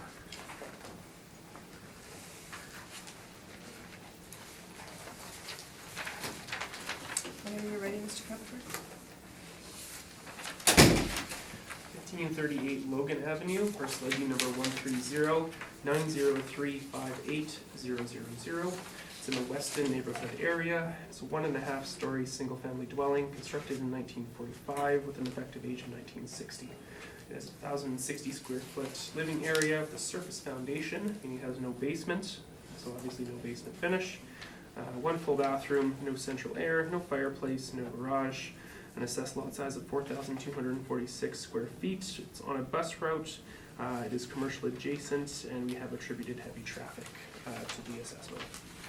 Comparables 1 through 4 are all in the Weston neighborhood area as well. They're all 1.5-story single-family dwellings constructed between 1945 and 1948. The living areas range from a low of 988 square feet to a high of 1,090 square feet. They are all surface foundation with the exception of Comp 4, which has a small part basement. None have basement finish, all have one bathroom. Comparables 1, 2, and 4 have central air conditioning, while Comp 3 does not. None have fireplaces. Comparables 1 and 2 have garages, while comparable 3 and 4 do not. The assessed lot sizes are all fairly similar, ranging from 3,972 square feet to 4,089 square feet. Time-adjusted sale prices range from a low of $162,300 to a high of $173,400. Our time-adjusted sale price per square foot ranging from a low of $153.12 to a high of $166.73. The 2020 assessment is currently set at $192,000 or $181.13 per square foot. After seeing this comparable sales report, I contacted the appellant and had an inspection done of the property by a member of the department. I have photos here for you. After reviewing the photos and the comparables, I contacted the appellant and offered them a revision by agreement at $155,000, to which the owner politely declined, and we are here today. So I'm sorry, 155? 155.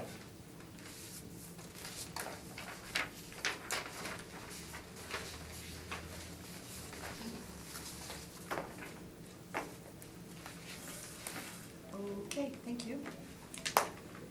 Sir, Yeah. did you have any questions of what the assessor has just stated on his comps? No, I was listening. We had talked before anyway. It's Nathan, I guess, right? Yes. Yeah, so. Okay, So I was saying to him, I figure it was a lot lower. See, Oh. they're, sorry. I'm sorry, No. you're in charge of the. That'll be part of your presentation, Okay. but this is just questions on Oh. the comparables that he has just offered. Oh. So if you had questions about those. Oh, well, okay, I would say to Nathan, now, a lot of these that you give me are high prices, and, you know, If you were to look at the real estate where they showed the actual pictures, these are, the examples you were giving were properties that were sold in that time, right? Between April 1st, 2016 and April 1st, Yeah, 2017. okay, so I looked at a lot of the ones that, that we had, and they were all like superior houses. They were fixed up for sale. That's the way they normally are, unless it's a wreck, you know. But the ones are on the main drag, you know. Like we've given some examples here that are off the main drag, you know. But they don't have to put up with all the traffic and all that. And across from 1538, I don't know if this makes any difference or not. Now the gas station is going to open up. They want to be 24 hours a day. Car wash, gas station, laundromat, and that's right across the street. Okay, 1539. Sorry, Sorry. that'll be part of your presentation. okay, But okay. feel free to repeat that, so. Yeah, okay. So anyway, yeah, That's okay, we've got questions too. okay, yeah, fire away. Thank you. Ms. Garrity, do you have questions of the assessor? You dropped the pricing and the land influences that you mentioned. Did that have anything to do with that, or does that affect it negatively? Yeah, commercial adjacent influence does of course have a negative value. Again, within our model, it will depend on the total value of the property as well as the location. All four of the comps 1 through 3 are all commercial adjacent. That's the same effect as the subject. And comparable 4 also has the heavy traffic influence similar to the subject. So I tried my best to try and find other homes, other properties that did have some of those negative influences. Okay. Thank you very much. Mr. Gerlach? Yeah. Have you seen the place? No, I had to send a member of the staff out about a month ago, and he took photos for me. Has there been any renovation that you know of? Upgrades? The home was fairly well upgraded when he purchased it in 2008. From what I can tell, not a lot has been renovated since then. No, that's all, thanks. So Mr. Cuthbert, this property is on Logan, Yes. heavy traffic. Heavy Which traffic. you've got 3 influences: bus route, commercial, adjacent. What is the commercial adjacent? It's the gas station The across gas the station. street,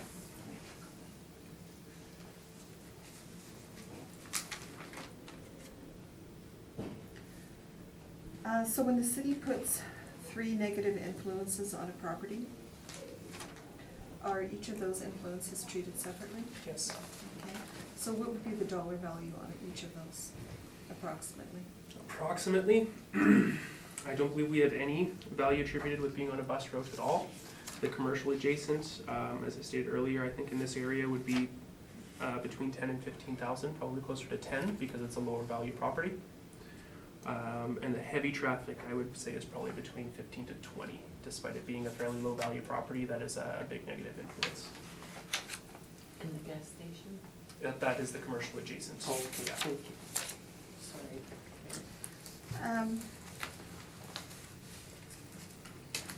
So the subject was inspected, none of the comps. Correct. Do you know what the, on comp 1 and 3, which are on Catherine, what the commercial adjacent is? Yeah, apartment buildings.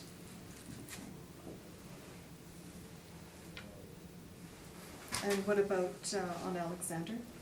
That one, I believe, is actually a City of Winnipeg water and waste building across the street as well, similar to how the gas station is across the street from the subject.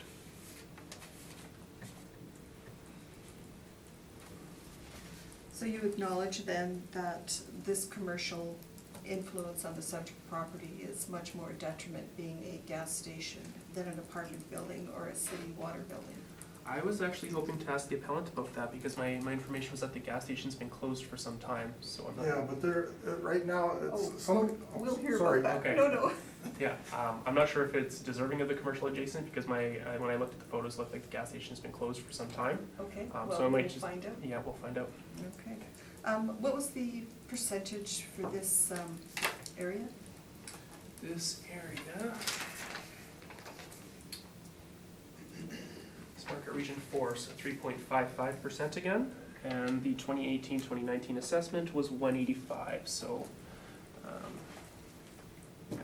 within about 3.5% by 2 years, would come out to about 192. But like I said, after having seen the house, I recommended 155,000. Oh, just by looking at the photos and reading the field notes, average condition, or what's the city's? So I think there's, I'll read from the listing. This was in 2008 when the appellant bought the house. Absolutely mint, upgraded electrical panel, plumbing, windows, furnace, shingles, kitchen, and bathroom. Most walls facing the exterior and crawl space were re-insulated, also featuring hardwood floors, rounded corners, and a beautifully landscaped fenced yard with two-car parking pad. Longtime owner, no disappointments. So like I said, it had been pretty well updated, at least structurally, to that point when it was purchased. From looking at the photos, well, you can see. Okay, thank you. You've got the floor, sir. Okay, well, I should say, I don't know if it shows up on the paperwork, but I hired a real estate guy to give me this appraisal of the property. And he grew up in Weston too. What's it, Pat Westerluck from Remax. So I paid him to give me these comparisons and all that, and he yanked a lot of the properties that you see on Logan, because this is where it is, and they're similar. So I have to, I've got this vibration from trucks and all that, and it's a good thing I have Avalon. They come to do repairs regularly. It's a lifetime warranty. So, no, the house is pretty well unchanged from the time we bought it. If a tap falls off, well, sure, we'll replace it or something like that. But apart from that, actually, the guy was a handyman that sold it to me, and what it was a handyman special in disguise.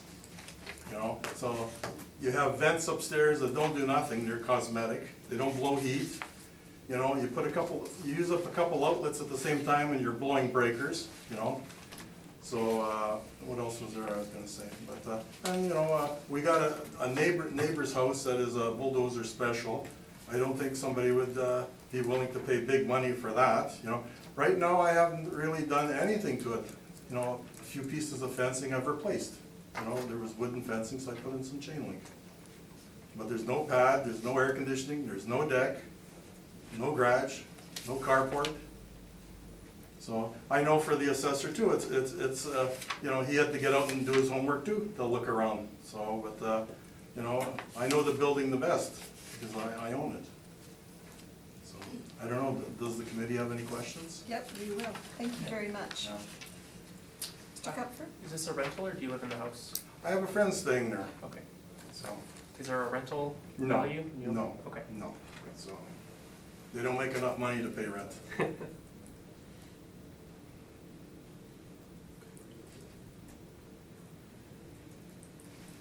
You said you had a private appraisal done or an opinion-based? Yeah, Pat Westerluck, I'm guessing, if you look on some of the pages, it's got his name on top of there, and he said he made copies in case you guys want to get back to him. I'm looking for a value. Did he tell you what he'd list the house for? Well, you'd be surprised. He said 125,000, he says, Alec, 125,000.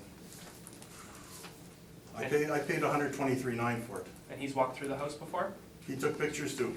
Okay. He couldn't believe what they were wanting to do for 2020.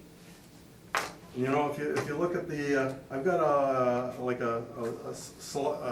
slice of the block there showing the, I guess the assessed values or proposed assessed values, like next door, I know Nathan was proposing 155. That's a one-story house with no basement or whatever, but it's immaculate. I've been in there. It's my neighbors. So I don't have, nice floors or anything like that. It was fixed for sale like most places, and that was it. The tenant doesn't do any repairs and doesn't ask me for anything, my friend, because it's, you got a good deal. Pay the utilities and you can stay there. And does he take pretty good care of the house? Well, after they call me if the furnace goes, that's another good one. The guy bought everything cheap. The lowest efficiency unit you can get. So that's a fix every year. Thank you. No other questions for me? Ms. Garrett? You gave us a bunch of paperwork here. Yes. And the one on your particular property, you gave us 2 pages. Oh, yeah, okay. And this one has this highlighted amount Yeah, of that's- 130. yeah. That's your neighbor's house? Yeah, the bulldozer special. That's See, the bulldozer special? yeah, Okay, thank it- you. It comes free with mice and bedbugs. I was gonna say, but he doesn't mind it. He doesn't see them because he's usually abusing substances like alcohol and drugs. So he lives, in harmony with them. But if you've seen the front of the property, it's terrible. The paneling is falling off in pieces already. It's something the health department didn't go after, but I guess the owner is, they build new homes, so they're just waiting their time. They got somebody that will pay rent and live there, so that's how it goes. They're lucky. And these other listings that you gave us from this gentleman, Mr. Westchek? Westchek? Yeah, I don't know how to pronounce it either. It's Westerlek or something. They all show selling prices Yeah. under the Yeah. asking and. Yeah, see, okay. I keep articles, I didn't bring any, but there was a free press article that, last year, I think it was like a 7-year low in the housing market because the stress test came in too. So, maybe it was older people selling their property, so, they probably got them for 10, 15 grand. So if they got 100,000, well, they made 85, But I should say, and I don't know if this makes any difference, I had a house last year that I sold. I have a few properties. I sold the first model infield house. It was nice, carpeted, 2-story, basement painted. I had 2 offers on it. One for 130 and 155, and I took it. I started at 195, and I had to keep dropping it. And it was a nice house, fencing and everything. And that's all there was out there, And everything else went for cheaper, like you see some of them 100,000. I saw them. I actually go to open houses to look around for ideas on how to fix my place up or whatever, And the houses are all fixed up. If you look at the real estate guy was showing me on the computer there, like the insides, because the salespeople take the virtual reality pictures or whatever to show you what the inside looks like, So you don't have to necessarily come out. You can look. If you like it on the computer, then you go out. Thank you. Questions? So you're saying that you're asking 125? The salesman, he says, ask 125. You can't, you can ask. It's no wrong in asking. What's actually gonna happen can be something else. Okay, but looking at these pictures, Yeah. outside looks in pretty good shape. Well, What's wrong with that floor? It looked like it had mold in it or something. I guess it's just worn out. A lot of these materials are just cover-up materials, when people fix them. They're probably tongue and groove boards, would you say? I don't know. I'd have to take another look at the Okay. photos, yeah. Anyways, did you ever do or contemplate doing any big work on it or not? Well, my main concern right now, because like I said, I'm not getting any rent, I'm just, helping somebody out. And not to spend any more than I have to, but, keep everything running, the water, the heat, the thing, so it's habitable, Like I'm told the windows are old, I have a list here.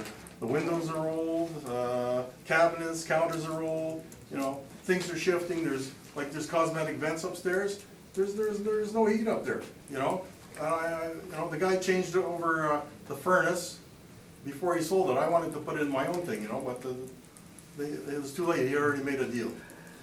Okay, And the so- furnace is nothing but problems. Sir, you mentioned Avalon Repairs? Yes. And how much have they been since you've owned the property? How many times? Well, at least twice. And how much Oh. approximately? First time was about 13 grand. And then they had to come back. So now, they didn't want to spend that kind of money, but it's a lifetime warranty, just like Midas. So I just, come on back, they had to shim it, and he says, that's the best we can do. But I have that warranty, so every time it keeps shifting, I can call them back. Right. At least it doesn't, that's one company I don't have to pay anymore. And the gas station? The gas station, that's gonna be opening up soon. They're actually before council they have a date set. they wanna get the bylaw changed, I guess they had a certain operational time, I think they wanna go for 24 hours, but somebody's got money. It's, over the years, many people have bought it and tried to make a go of it, but now somebody's actually changed the tanks, you know, this is a serious owner now, you know, and it used to have a car wash, laundromat, a grocery store, and the gas station. So whoever it is means business now. So it's right across the street, and the thing is, you know, depends what kind of conditions the city will impose upon them, you know, because we have like a lot of Manitoba housing in the background. So you know, in there is an element always of criminal activity. You know, there's good people and bad people, but you're gonna have the bad ones hanging around at night. Right. Just like we have a 7-Eleven farther down the street, you know, they get troubled, you know, prone to robberies and violence and whatever. Okay, thank you. I'm just gonna redirect to you, Mr. Cupford. The applicant provided a sale on your comp one. It's a sale date in 2016 for 111. I believe that house sold twice. It sold once in Right. 2016 and again in 2017. So then we can assume then that that's a flip, it's been fixed up. It would have been The sale upgraded price? somewhat, yeah, within the two It's got a- sales. Yeah, it's got almost a $65,000. Okay, all right, so. Leave it with us, sir? Yeah, can I just make one more comment? Absolutely. See, like with all of us who are appealing here, I know when they raise the assessment, it's sight unseen usually, you know, unless it's maybe a new building or that, but, you know, maybe a message could be sent back to the council, a better way of doing things, you know? Well, you are on camera, so. So Brian's listening? Good, okay, Anyway, so that's it for me? that is, thank you. Okay, thank you for listening to my appeal. Thank you. Checks are in the mail.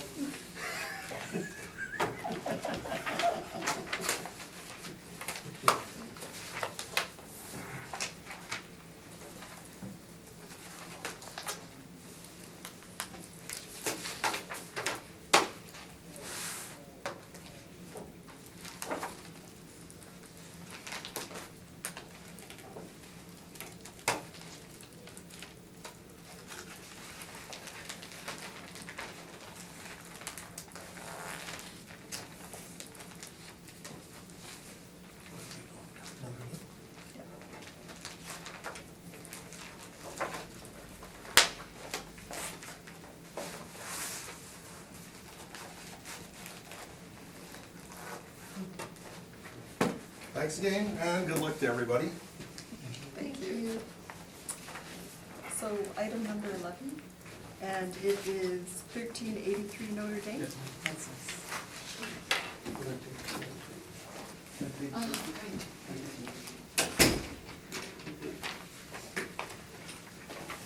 That's the hot seat over there, huh? Seats.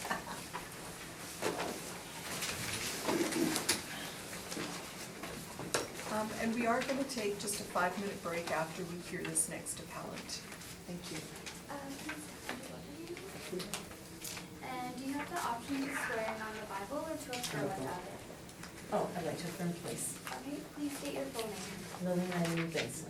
And you affirm the evidence about to present is the truth, the whole truth, and nothing but the truth? Yes. Thank you. And would you like to affirm as well? Yes, please. Okay, please state your full name. Douglas Patrick Vincent? And you affirm the evidence about to present is the truth, the whole truth, and nothing but the truth? Absolutely. Thank you. Do you have any evidence for the panel today? Yeah. One for each. Thank you. Do you want your file folders back? No. Just trying to begin breaking the taxes.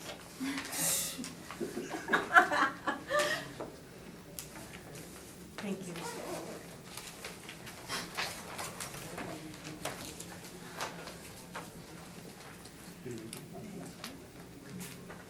you. Okay, so the, Oh, excuse me. Hold on, Douglas Patrick. Whenever you're ready, Mr. Cupford. 1383 Notre Dame Avenue, parcel ID number 130-605-18000 in the Weston neighborhood area. It's a 1.5 story single family dwelling, constructed in 1945. 1,072 square feet of living area. It's a surface foundation, 1 full bathroom, central air conditioning, no fireplace, and no garage. Comparables 1 through 4 are all in the Weston area. They are all 1.5 story single family dwellings, constructed between 1945 and 1948. Living areas range from a low of 980 square feet to a high of 1,070 square feet. Comparables 1, 2, and 4 are all surface foundation, like the subject, while comparable 3 has a small part basement, no basement finish. All comparables have 1 bathroom. All comparables 1 and 2 have air conditioning, comparables 3 and 4 do not. None of the comparables have fireplaces, and comparables 2 and 3 have single detached garages, while comparable 4 has a multi-detached garage, and comparable 1 has no garage. The assessed lot sizes of the comparables range from a low of 3,903 square feet to a high of 4,217 square feet. The subject being at 4,021 square feet. The time-adjusted sale prices for the 4 comparables range from a low of $102,000 to a high of $139,700, or a time-adjusted sale price per square foot ranging from $104.08 to a high of $130.56. The 2020 assessment for the subject property is set at $118,000, or $110.07 per square foot. The owner attended our office, I believe in May of this year, and spoke to a member of the department at our counter. The member went out and did an inspection of the home, and regrettably did not take photos for me. On May 21st of 2019, the owner had made mention of his primary issue being with litter and a noisy hotel patio across the street. During the inspection, the assessor remarked, no significant foundation damage found. House is depreciated, but not enough for a lower condition. Gave client the option to appeal, confirmed the characteristics, and added an air conditioner. That's all, thank you. Thank you. Do you have any questions what the assessor has just presented? Well, with the exception of the foundation, there's major damage in the foundation, but other than that, no. We have pictures. Okay.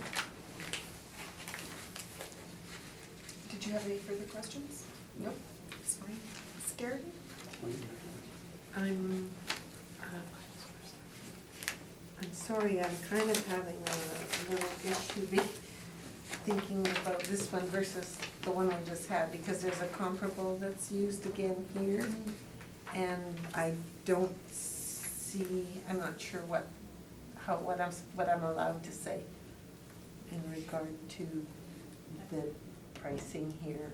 You can ask Mr. Kupfer. Okay, so this is so totally different than the last property, and yet it's some of the same comparables, and yet their values are so much lower, and it's in the same area. So I'm not sure why this property is so much lower than the other, and I'm not saying which is correct, or I'm just asking why. Is that okay? Okay. I wasn't sure. Because you got the 1488 Catherine's Catherine is on the there. one that's the same, the rest of them are different, right? It's just the Catherine we were talking about? Well, yeah. It's the one that had 2 different sale prices, right? It sold once in 2016 as a more basic sale for $111,000. And then the more recent sale in 2017, which is what was on the previous comp sheet, at $166,000. I believe these are sales actually that were just automatically pulled by our system because the value better aligned with what the subject's assessment was at. So because this house is assessed all the way down at 118,000, our mass appraisal model will put this first comp that's assessed at, or that's sold at 111, right? Because it thinks that better aligns with. That's what I was wondering, so it's pulling that other figure. That's why it's pulling that other sale, yeah. Okay, thank you. No questions. So, Mr. Kupfer, just to follow up on Catherine Avenue. This is model driven. 118,000, yes it is. Your whole presentation is model driven. All the numbers here are model driven. Well, those are sales figures. So, But why would the model bring up, like, does the model not drop the last sale? No, when I'm searching for comparables for this assessment, it's searching between 2016 and 2018 for me. So both of those sales fall within that date, so I believe it pulls this sale for this property, because the sale price of 111,000 aligns much closer to the assessment of 118,000. Whereas with the previous property, I believe the sale was up in the 160s and the assessment was in the 180s, so that's why it would have pulled that sale. Okay. And again, what's the percentage increase in Weston? 3.55. And when was the inspection done? May of 2019.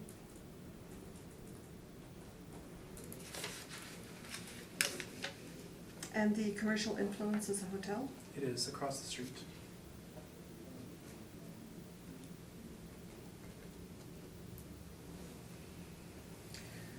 So this being on Notre Dame, is the influence of heavy traffic, is that just all one number given by the city? I think you said 15 to 20? No, again, Like, does the city consider different streets? Like, would Portage Avenue be different from Notre Dame, for instance? I believe, well, the heavy traffic influence that we attach onto the property will have a different value depending on where that property is located and the value of the property. So if it's a $2 million house, it's gonna be more than a $10,000 to $15,000 adjustment. Okay, Yeah. so what would the adjustment be on this property? It's a similar value to the last home that we were discussing, but slightly lower. So again, I would suggest it would be in the 10,000 range, Okay, probably less, yeah. About 10,000 for the heavy traffic, I would Oh, say. you did 15 And to then- 20 on the last one. Because there's a higher value property, it would knock off a slightly more value, yeah. okay.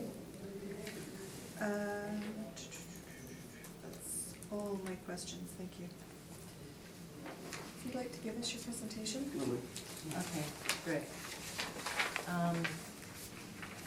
Okay, we've been residents at this property since May 1990. There's been lots of fluctuations in the property, but what made us decide to come for this was that there was a crack in our foundation and considered that serious enough to have a reevaluation of our property taxes. And so I got my written presentation, and then I got a legend, and then I got photographs and a map at the back, which the legend has like all the numbering and so on, that you can see. And so we got photographs of the property? Yeah, it's all included in here. Should they be folded? Five photographs? Yeah, yeah, and they're numbered on the back. So, Did you get a, with a crack in the foundation again? yeah, I'll go, I'm just gonna go through my Fine. phone, make it easier. Okay, so like we're on a main thoroughfare, like was mentioned before, and that definitely makes a devaluation on our property. And there's only one building between us and the CPR trucks, you know, you can like refer on the map to that, where the purple rectangle, and then there's one house, and then there's the right away in the railway tracks, and it makes a lot of difference, like in the noise factor. Vibrating? Oh, the vibrations, oh, yeah. We were just in the house a couple of days, and I was upstairs, and the train went by, and I was just like, oh my goodness. It is a considerable vibration. And then also, the CPR does nothing about their property. They just let people litter on it, and they don't take care of it or maintain it. They don't cut the grass. We've approached the city, but nobody wants to touch it. The CP is Winnipeg, so it's kind of an issue that's never rectified. Yeah, so obviously people don't wanna live in an area where there is litter all about, and one of the pictures does show that, the first photograph, number 1. And of course, you're across the street from the Canadiana Motor Inn, and I'll get more into that later. And then there's the Green Hill Westview Park, and then there was a dome structure put up on the property of the Canadiana. No, it's not in Canada, it's behind the Canada. Oh, behind the Canadiana, which obstructs the view of the park. It's not a big view, but. You live in Notre Dame, any views, you know, outside, the hotel is a good view, right? And we had a view of Green Hill, so that was taken away. But one of the major things that I would like to point out is that we're not just have one business. There's many businesses all around us. There's the hotel across the street. And like, I haven't mentioned them all in my presentation here, but I have noted a lot of them on the map. There's across the street, there's 3 houses in our block, and there's 2 businesses, both to do with autos. There's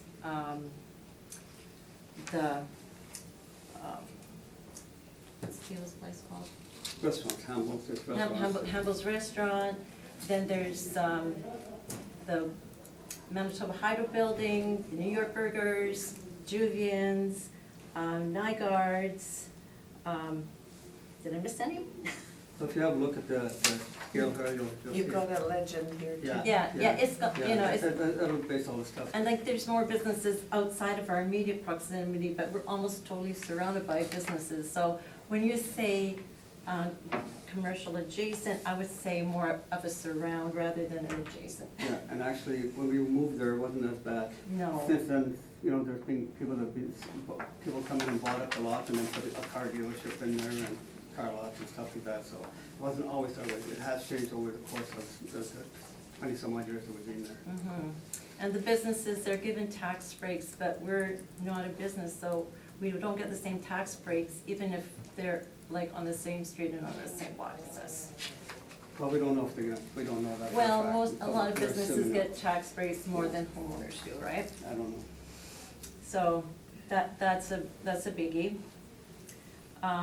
Then in the Canadiana, they have a bar, and that would be okay, except on weekends, at nighttime when we're trying to sleep, they've got the outside speakers blaring. It doesn't matter if anyone is out there. Oh, we don't know how to turn it off. 3 o'clock in the morning on Friday night. And we phoned the police, won't have nothing to do with his bylaws, noise bylaws, we phoned them, nothing happened. So, yeah, so it does come with some aggravation, no kidding, it really does. And there's the resultant foot traffic, arguments. And then right in front of the hotel, they had a bus stop there before, then there's lights there, which is really irritating, because it's good for, at that time when the lights were in front of the hotel, right? I mean, the bus stop, because the people can go across the street with lights. Now they put the bus stop right in front of our house. So Which is further down from the light, it's. yeah, so now it was, I don't know if it was convenient for the hotel, but it definitely was convenient for the people who are trying to get across the street, right? So now they gotta either walk back or go across traffic, and days at times can be terribly busy. Mhm. So yeah, why wasn't anybody just boom, just like that, to put a bus stop there? You know, when it should have been where it was to begin with, it should have been at the light. You know, it's his only common sense, right? Now you got people getting off the bus, they rush hour traffic, you know, trying to, it doesn't make any sense at all, and it's irritating for us too, because now you got all these, you know, people looking in your front window, right? Mhm. So that's really irritating. For me, that's one of the biggest irritations. And it's just a bus stop, they move it back, for God's sake, you know, come on. So like I noticed, I looked at the comparable homes that you have here. The one on Catherine, really, that's not even on Logan. You know, like, that's not even close to what we're facing. The others are on Logan, but it's not nearly as busy a thoroughfare as what Notre Dame is. They don't have the railway tracks, they don't have the hotel, they don't have all the businesses that we do. They might have one business or something, but like, we have got like a whole bunch of businesses like all around us. So I don't really see the comparables being comparable. And there's one last thing, and it's pictures 4 and 5. And that is the, if you take a look at them, that's the problem with our foundation.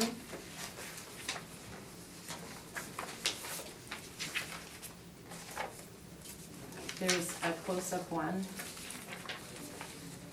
And you can see the end of the beams being exposed, and then the other picture just shows the area where that photograph was done. But we figured that's serious enough that should warrant. Actually, when that fellow did come out, I did show him. So I forget his name. I got his card. It doesn't matter, but he was a really nice young man. He was an Yeah. awesome young man. Kyle. Yes, Yeah, awesome. that's guy. right, Really yeah. nice, very nice.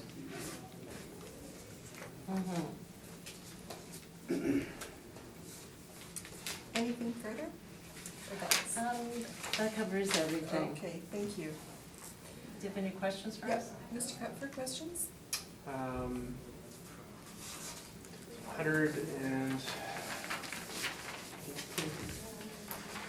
118,000 isn't the value. What is the value? I guess I'm asking. The problem is, how do you assign a value to something like a noisy hotel? I bounced the ball back to your parents, why didn't you get the city buy it?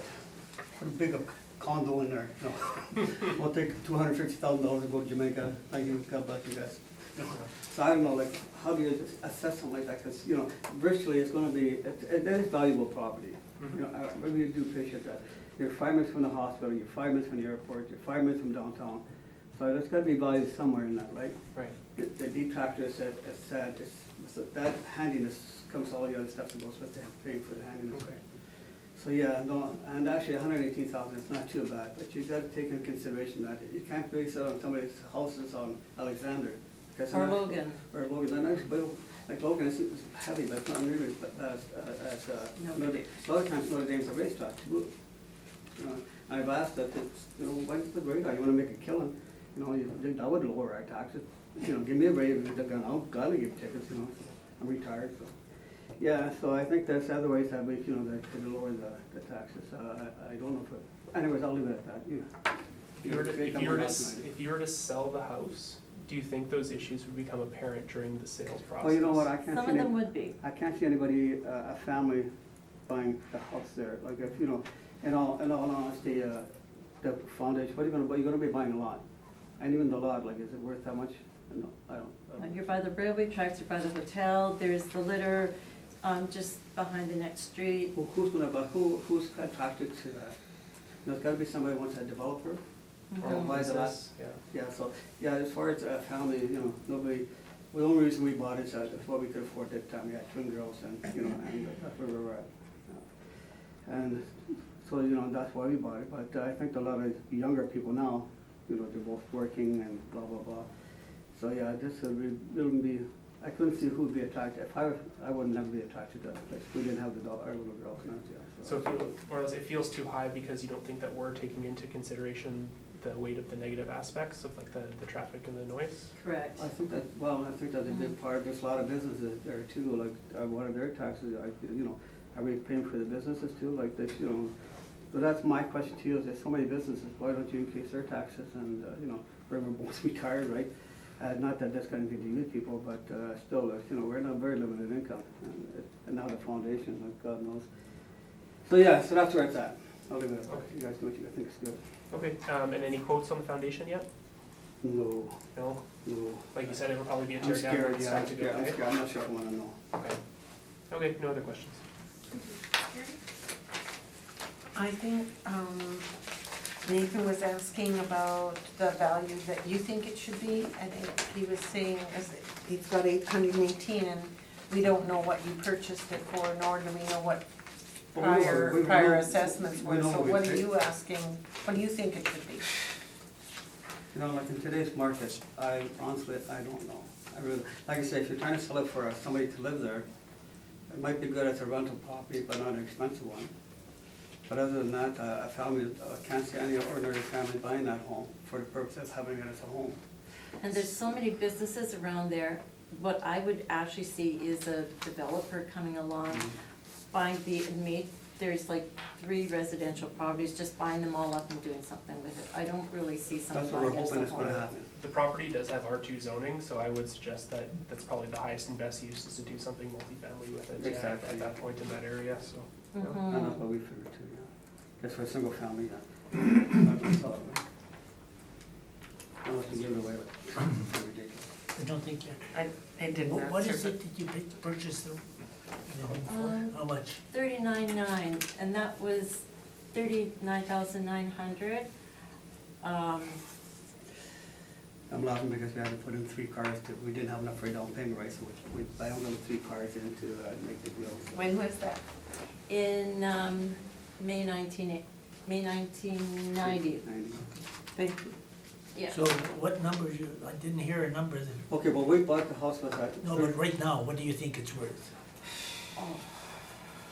You obviously disagree with the 118, Yeah, so. no, it's definitely 118. It'd be really hard, I don't know, 105, I don't know, 100, I don't know. I think the lots are going for 100? 75,000, 80,000, right? I think, I'm not sure. So I think 100,000, just a. Okay, thank you. Okay, so, when did the foundation issue become apparent? We didn't know about it till I seen it, like I put styrofoam on the outside to help insulate it. And, I mean, I noticed that kind of wall push on it, oh, do I want to take the styrofoam and really look at that? Not really, like, I left it for a bit. Then I took it off this year and, oh, God, so yeah. So it would have been, what, this spring, late It would be winter, this- spring? So it would be in, yeah, about June, I think, yeah.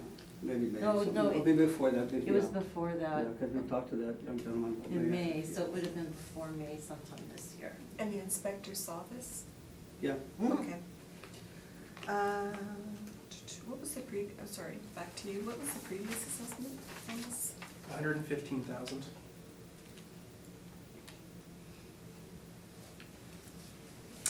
Is this the first time before the board? Yes. Okay. Leave it with us. Awesome, thank you so much for your time, I appreciate it.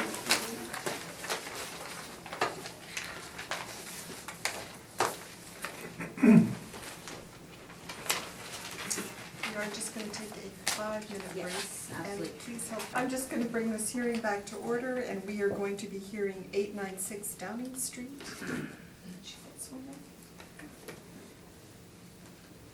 Please state your full name. Don Roundtree? And you swear the evidence you're about to present is the truth, the whole truth, and nothing but the truth, so help you God? I do. Thank you. I can take your evidence. Okay. So I got them all just kind of, Collated, perfect. Thank you.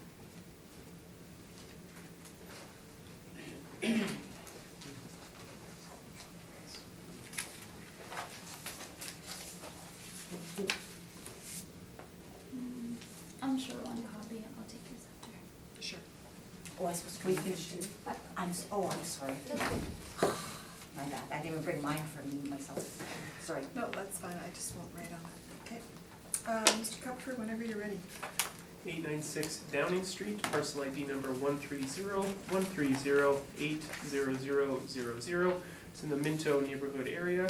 It's a 2-story single-family dwelling constructed in 1944. 1,254 square feet of living area, full basement with basement finish, 1 full bath and 1 half bathroom with a shower, central air conditioning, no fireplace, and a detached multi-garage. Assessed lot size is 3,615 square feet. It is on a bus route. It is on an external corner with heavy traffic. It is situated on the corner of Downing and Ellis. Comparables 1 through 4 are all in the Minto neighborhood area as well. They are all 2-story single-family dwellings, constructed between 1913 and 1929.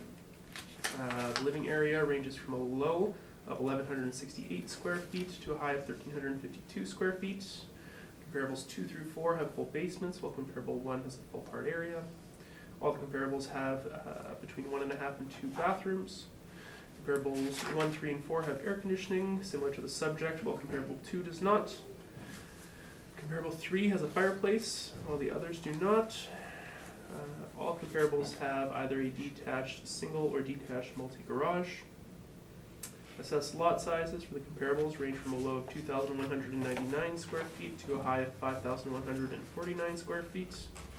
Time adjusted sale prices range from a low of 238,700 to a high of 367,900, for a time adjusted sale price per square foot ranging from $192.15 to a high of $272.12.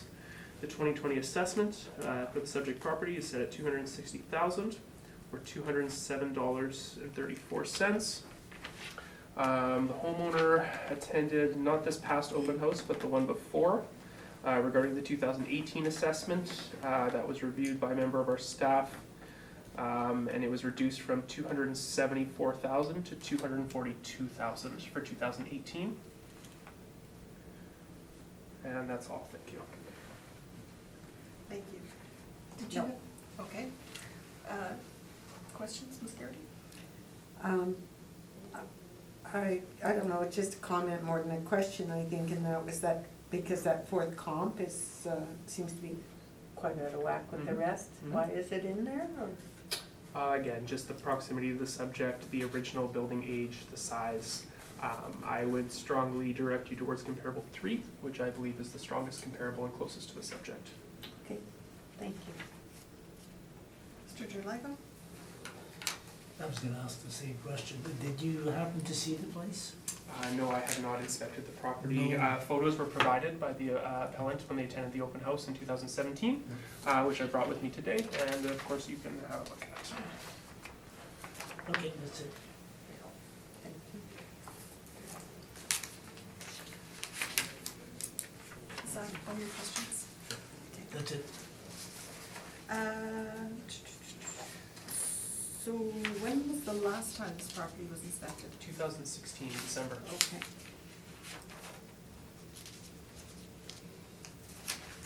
And then the appellant attended the RAP program? For the 2018 assessment. Okay. And what would you give, as we had previously discussed on the external, or the heavy traffic on this influence? Would that be 10 or 10 to 15? Closer to the 15 to 20 because it's a higher value property, I would suggest. Okay.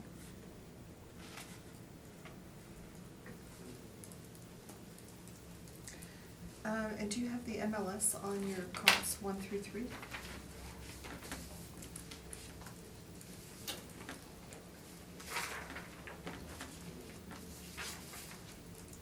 I do, yes, all 3 of them. Okay, so I'm just gonna ask you quickly before you pass them over, were any of the comps 1 through 3 renovated in the listings? They've all been renovated to a certain degree, given that they were built back in the 1910s, 1920s. Again, I would say that comparable number 3 is the most similar to the subject. Given the similar influences, it's the most similar in size. It has a slightly lower time adjusted price per square foot, given that it's on a smaller lot. It's about 15 years older, and it's got a single garage instead of a double garage, which I think accounts for that approximate $15 in price per square foot. Okay. And sorry, once again, Minto percentage was 5.5.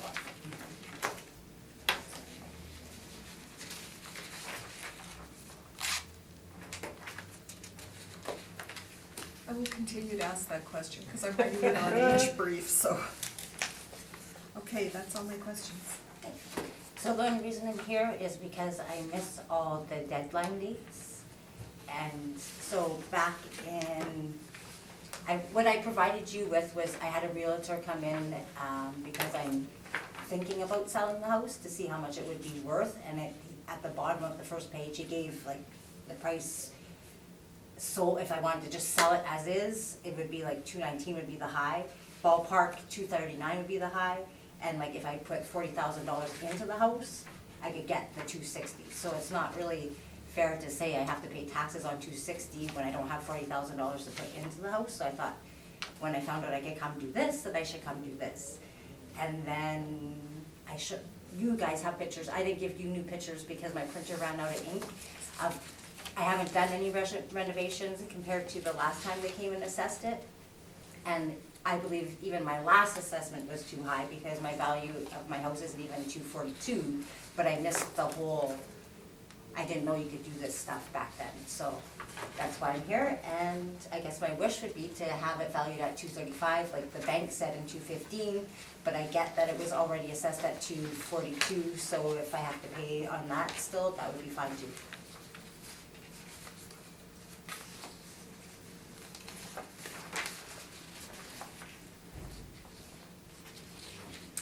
Questions, Mr. Cuthbert?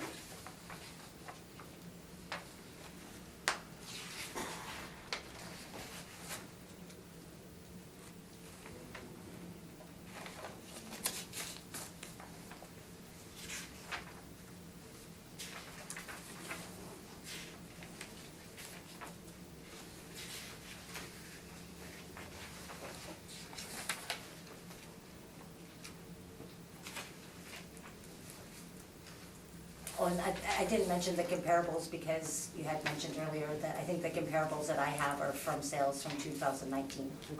Is there any one sale you think best probably compares with your home within these that you could identify? Even if it is after the reference date? Oh, I don't know. Okay. Sorry. Okay. It's just a lot for me to go through right now, Yeah, unfortunately. he had just given me a bunch, but then I kind of let it go when I heard that it didn't matter that they're 2019, so I didn't even think about it after that. Okay, no Sorry, worries. my bad. Did he explain this wish list ballpark sold range, what that's supposed to represent? Yes, so he said if I was to sell it just as is, put it up the way it is right now without doing anything, Mhm. I would probably get like maybe 225 because the market's still fairly good. So that was the sold as, he said 219, which I thought was kind of low. Okay. And the ballpark is kind of where it would go, right? Okay. And then the wish was if I put money into it, I could get that max, if I put $30,000 to $40,000, $50,000 into the house. Okay, so sold Which I would range, love to do one day. sold range is if you sold it today in the current condition. Ballpark is if you maybe did some painting and tidying up, and then Yes, wish and list then- is if you did the proper Right. upgrades. Great, look at how smart you are. Thank you. It's in the business. I don't have any other questions. Thank you. Ms. Garrity? No, I don't have any questions. Questions? So, are you asking for 225, 290, which one are you asking for it?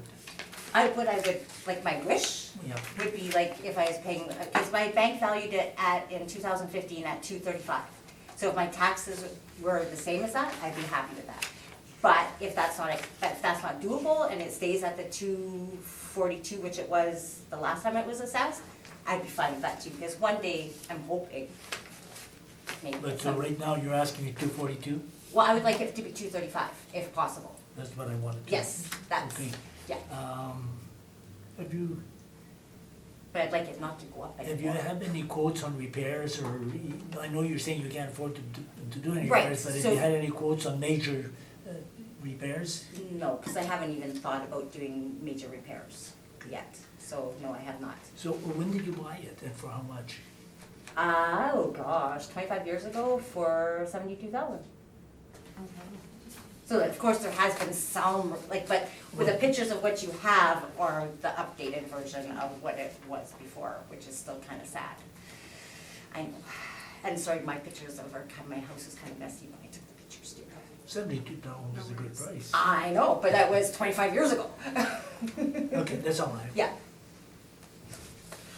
I have no questions. Okay. Thank you. Done? Done, yes, sorry, done. Catch your parking. Oh, it's gonna be fast. Thank you very much. Thank you for coming. Good luck with all your work and decisions. 898 Bella Road.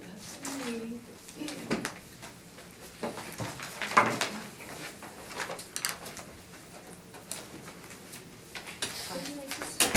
I'll just defer. Sure, please state your full name. Linda Forgo? And you affirm the evidence you're about to present, the truth, the whole truth, and nothing but the truth? Yes. Thank you. I can Thank take you. your evidence. One for me. Thank you.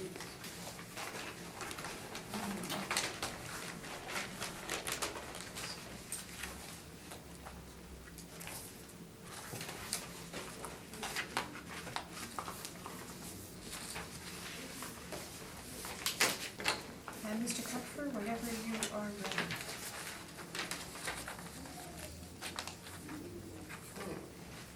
.898 Valor Road, parcel ID number 130-033-77000. It's in the Minto neighborhood area. It's a one-story, single-family dwelling constructed in 1939 to 630 square feet of living area, full basement with basement finish. It has 1.5 bathrooms, no central air, no fireplace, no garage, an assessed lot size of 2,199 square feet, with a bus route, bus stop, and median traffic influence. Comparables 1 through 4 are all in the Minto neighborhood area. They're all one-story single-family dwellings constructed between 1925 and 1945. The living area ranges from a low of 624 square feet to a high of 696 square feet with comparables. They all have full basements with some basement finish. All comparables have between 1 and 1.5 bathrooms. Comparables 1 and 4 have air conditioners, while comparables 2 and 3 do not, similar to the subject. No fireplaces in any of the comparables. And all 4 comparables have a detached single garage, while the subject does not. The assessed lot sizes for the comparables range from a low of 2,822 square feet to a high of 4,355 square feet. Time adjusted sale prices range from a low of 204,200 to a high of 232,700, or a time adjusted sale price per square foot of $306.97 to $334.34. The 2020 assessment for the subject property is currently set at $214,000, or $339.68 per square foot.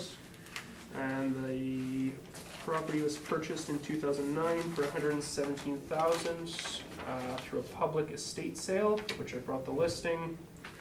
Reads pretty simply: great starter home or rental property, straight and solid with loads of original hardwood character. Kitchen recently renovated.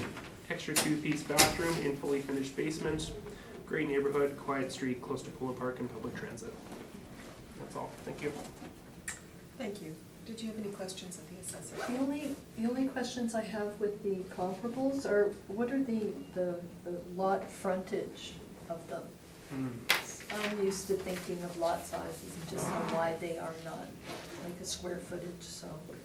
Greenwood Place is listed as 35 feet of frontage. Goulding Street is listed as 33 feet of frontage. Spruce Street is listed as 31 feet of frontage. And Sherburne, they do not list it, unfortunately, but because it's a 2,800 square foot lot, I would bet that it's a 25 footer, that one. Not the 30-footer? I mean, it's unusual. Most of the lots I see are the 25 or 33. It certainly okay. could be, yeah. All right, okay.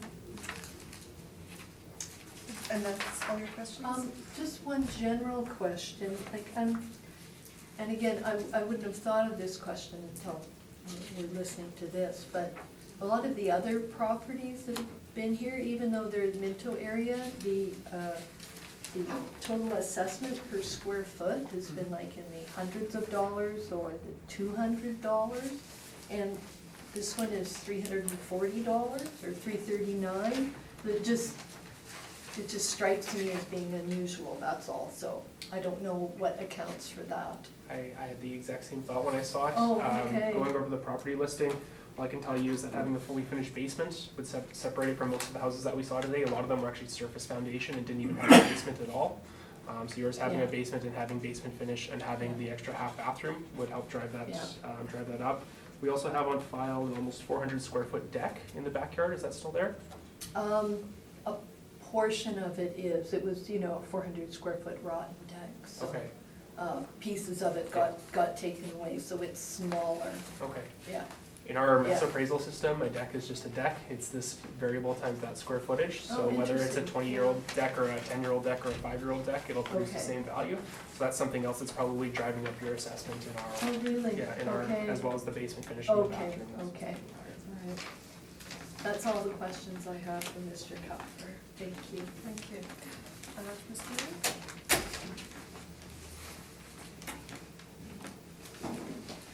Yeah, sorry. I'm not ready for that, but again, I think it's along the same lines, the square foot, I think is a lot higher than the average for those other properties, so that's what I was just going on. It does seem high, but I don't know what causes this to 339 amount. Yeah. Like I said, we're comparing assessments to the sale price now, so I can't tell you what the model is producing in assessments for these other properties, if they're also on the higher end as well. Again, going over the characteristics, I know that having an almost 400 square foot deck would add a fairly significant amount of value within our system. So that would be one of the things driving it up. And basement finish is another thing that we track based on square footage, which adds value in our assessment system. And we have this essentially being a fully finished basement. where some of the others we may have characterized as partial basements, partially finished basements, I'm not sure. I'll say full basement finished. Okay. Thank you. So I'm right there. Oh, quick question, have you seen the property? I haven't, no. We actually haven't had any contact with the owner since they took possession, so I'm be waiting to hear what's been done. The other question I had is 2009 sale, seems awfully low. It was an estate sale. Yeah.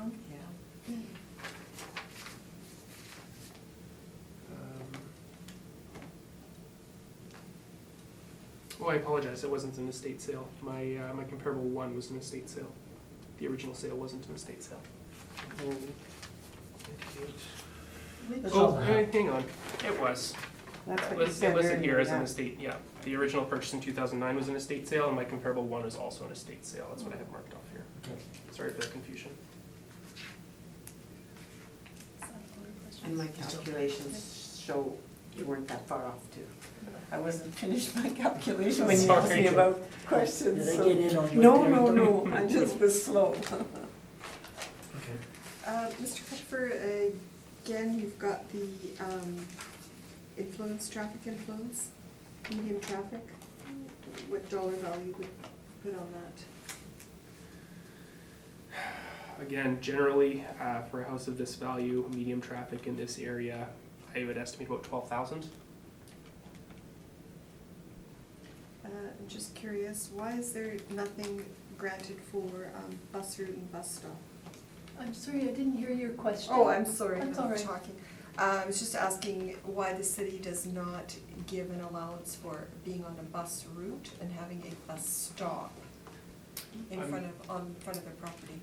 I'm not sure about the bus stop. I'm not sure if that'll be a negative or not. The bus route, I don't believe it does. If our sales demonstrated that being on a bus route attributed to a lower sale price in homes, then we would have it there. But I guess we have not been able to determine whether it's a positive or a negative, whether you're on a bus route. Obviously, it's like being by school.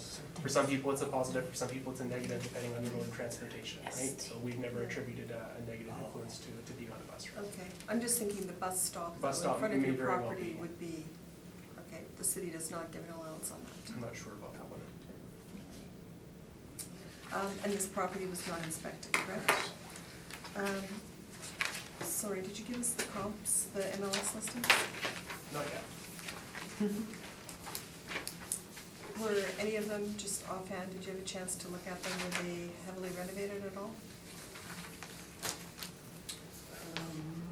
Only comparable two I would identify as being significantly upgraded. I say comparable one was an estate sale, so not knowing what the condition of the house is, I would posit that's probably the closest at this point. Okay. And that's all my questions. Thank you.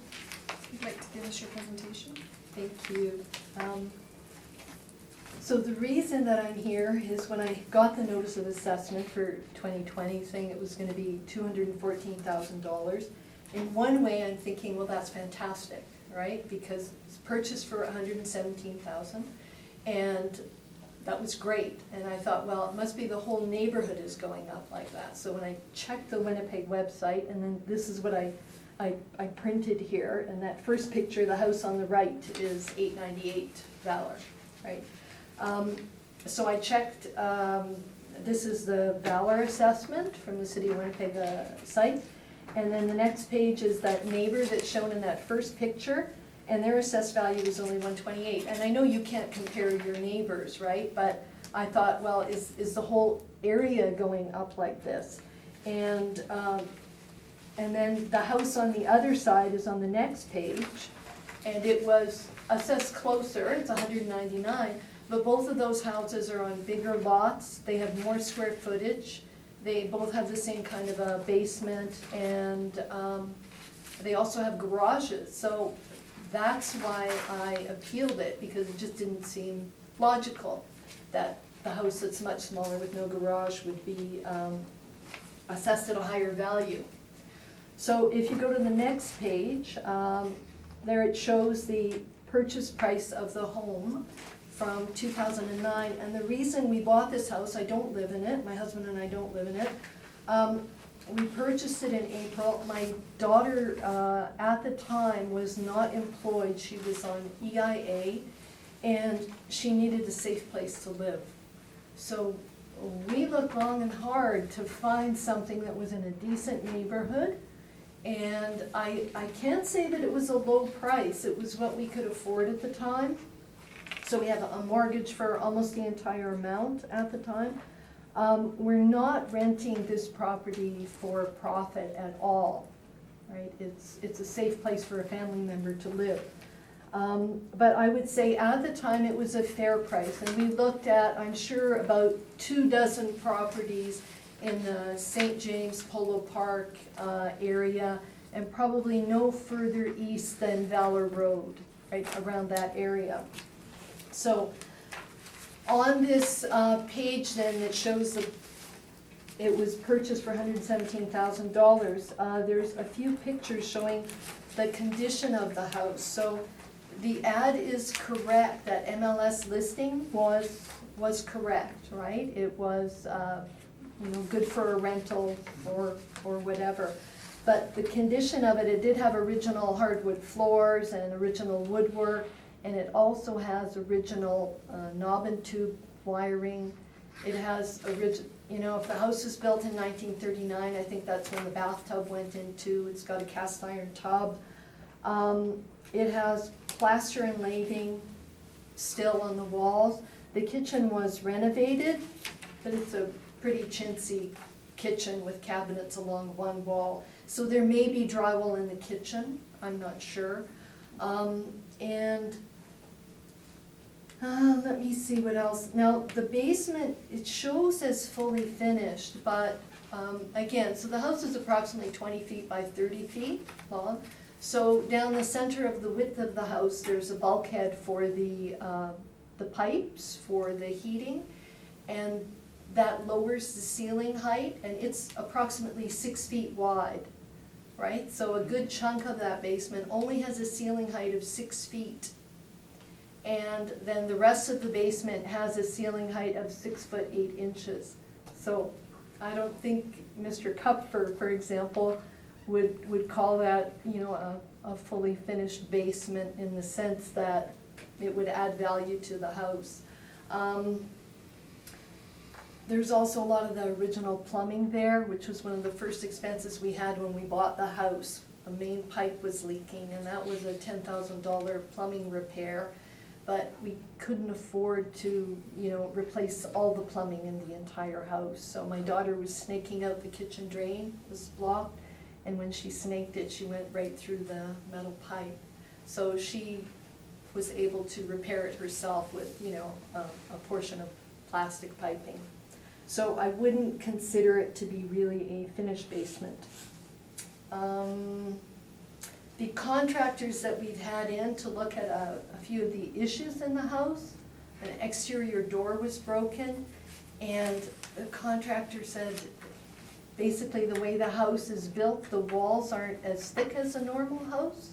So you can't just buy a door at Home Depot and install that door in the house because it's too thick. So we had to get a custom-made wood door, and it's kind of stopped us from doing renovations, in fact. Those kinds of issues, the plaster and lathing, the plumbing, that electrical, and the doors, same thing with the windows. And a couple of contractors have said it's probably best not to put too much money there. Whatever you have to do, you do, but they wouldn't recommend upgrading it because it would basically be a tear down at some point. So, but that's just hearsay. Right, that's just what, and this is from a long time ago, so I don't have written things from a contractor attesting to this. If you go to the next page, oh yes, and the basement doesn't have, it just has a cement floor. There isn't, so another reason that I don't really think it's a finished basement. There's No just, flooring throughout? no, I took a picture of the cement floor, and I thought I could take a picture of the bulkhead, but again, without somebody tall standing there, what difference does that make? So, Yeah, there's no carpeting on the floor. So the next page shows the sales books with the list of comparables that I figured were the best ones for me to use, and I have 3 of them. And then the next page shows my first comparable, 767 Valor Road. All the comparables that I used were in fact on Valor Road because it is a bus route, and I was lucky there were enough sales in there that I was able to find some fairly close by. So 767 is a few blocks away, and then the other 2 are right on the same block as 898 Valor. I highlighted where there's a similarity or a difference with the houses. So this one's slightly larger. It has a basement and it says it's finished, no air conditioning, but it does have a detached garage and it is a wider lot. And if you've lived on a 25-foot lot, you know that a 33-foot lot is a big lot. So it's a bigger lot than 898 Valor. The 914 Valor Road, which is just down the block, is again slightly larger, and it does have a finished basement, and it does have a detached garage again, but it is a 25-foot lot. And I've added the adjusted, time-adjusted sale price. And then the third one, 918 Valor Road, is a little bit smaller, and it doesn't have a finished basement, which I think is closer to 898 Valor Road, because again, there might be paneling on the walls, but I wouldn't consider it a finished basement. And it doesn't have a detached garage, and it has the same frontage, that 25-foot frontage. So, and I hope that didn't take too long. Questions, Mr. Kupfer? Just going back to the sales listing here, it lists a recreation room in the basement. Is that what you're talking about? It's concrete floor, wood paneling? What does it look like? It's a recreation room, is that what it says? That's what it says. I think it was kind of them to say that. They are salesmen. I don't after know all, what yeah. kind of recreation, you know, if you had a toddler on a tricycle, it would be okay, but, you know, it's, again, I don't think so.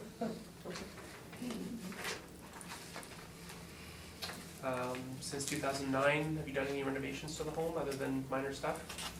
No, other than repairing if a pipe got broken, a Okay. door got broken, yeah. Do you know if the house has knob and tube? Electrical? There's photographs right there of the Okay. knob and tube, yes, it does. It's, I don't think it's 100% knob and tube, it's a mix. So I suppose when they renovated the kitchen, they may have had to have changed the wiring, but I'm not sure. They may have deactivated it but just left it there. But no, the knob and tube is active. It's active? Oh, Okay. yes, 100%, yes, yeah, or there wouldn't be lights on in some rooms.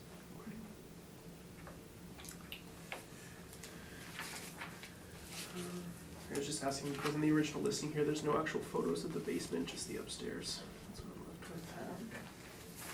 left with. Any issues with the basement other than the height?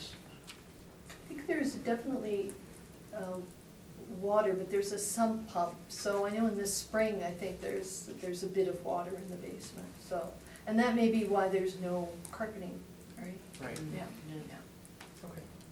No other questions? thank you. Sarah? Just basically, what do you think it should be? Again, I would be thrilled if, not that anybody's moving, and we're not selling it, right? My daughter has to live somewhere. I would be thrilled if it was $214,000. And I'm happy to pay whatever taxes are, due and all that. I think the closest comparable is in fact that one that's 132.7, that's at 918 Valor Road. And, but because it's a little bit bigger, between 130 and 140 would seem to be something more reasonable. I don't think it was ever expected. You did say that 117 seemed like a low price, right? But again, when you actually are inside and you see how tiny it is and how small the rooms are, I don't think you could get there are 2 bedrooms, but one of them you could not put a double bed in. Because you'd have to, there isn't enough floor space for it, so.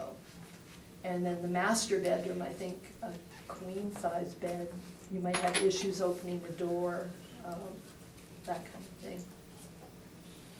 So, Thank you. So just to clarify, you're asking for 140? well, no, I'm asking that it be assessed more correctly. I don't know if 140 is correct. I would think 140 would be the top end of what it could be assessed for.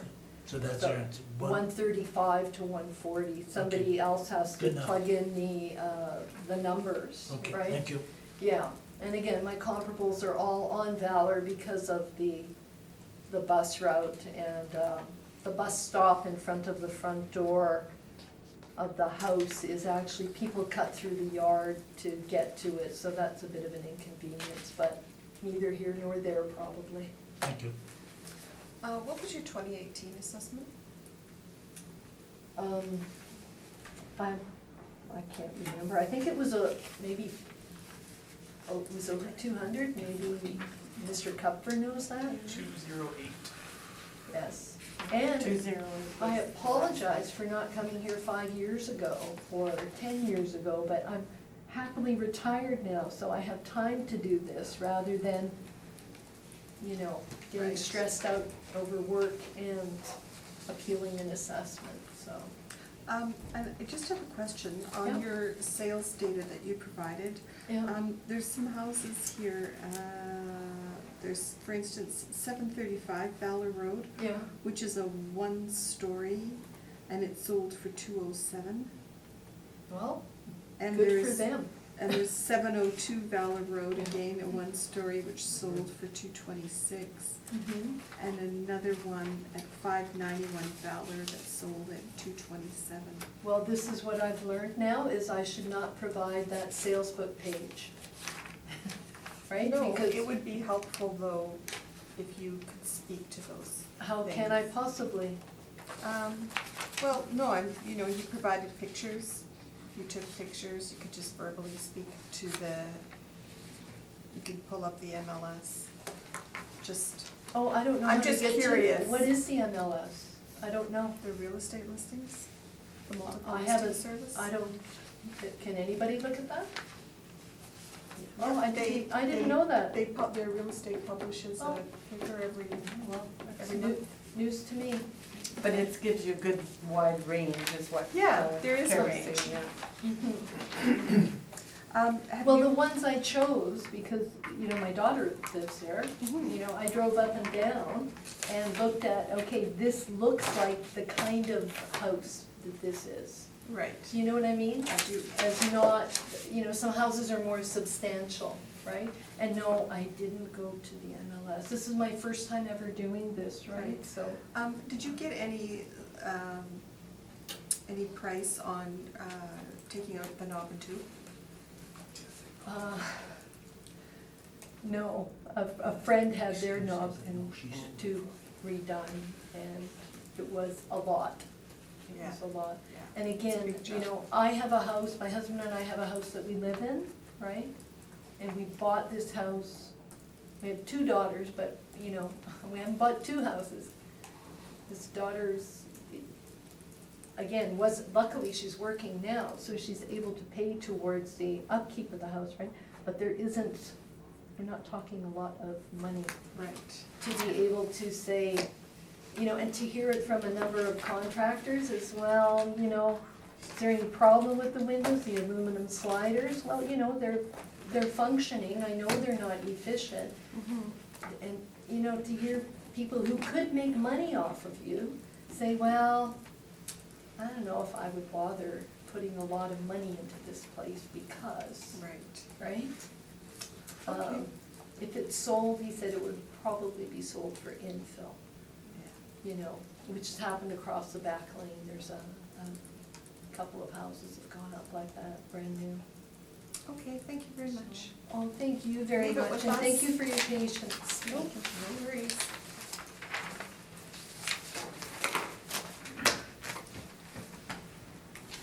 And 275 Rosalind Road. Do you want the MLS listings for that last one, or no? Yes. Thank you.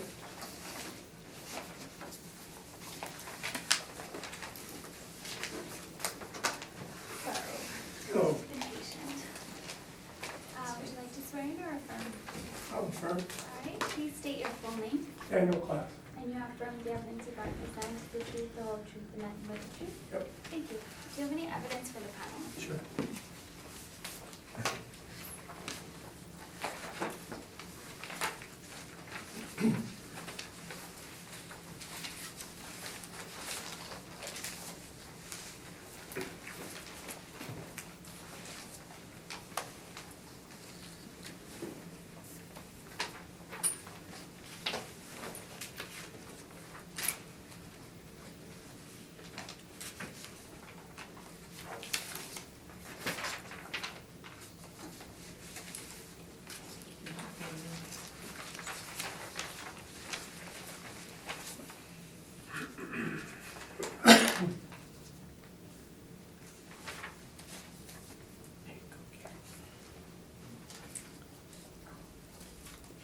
And whenever you're ready, Mr. Cupfer. 275 Rosalind Road, parcel ID number 120-327-08000. It's in the Rosalind neighborhood area. It's a 1.5-story single-family dwelling constructed in 1945 with a 2,000-year effective age. It's 2,176 square feet of living area, full basement with basement finish, 3 full bathrooms plus a shower, 2 fireplaces, no central air conditioning, a detached single garage. It is on 18,557 square foot lot. It is commercial adjacent on an external corner. Comparable number 1 is the adjacent property at 229 Rosalind Road. It is also a 1.5-story single-family dwelling constructed in 1915, 1,767 square feet with a full basement, no basement finish, 1 bathroom, no central air, no fireplace, and a detached multi-garage. Similar size lot in a similar location with the same influences, but I will give you a heads up about this one. The $640,000 sale price is what was paid for the property, but the price per square foot is highly misleading because this is what they paid for the lot. They intend to demolish the house. It was bought by an apartment builder, essentially. Sad, I know. So with that in mind, comparables 2, 3, and 4 are the next closest I was able to find in the Wellington Crescent and North River Heights areas.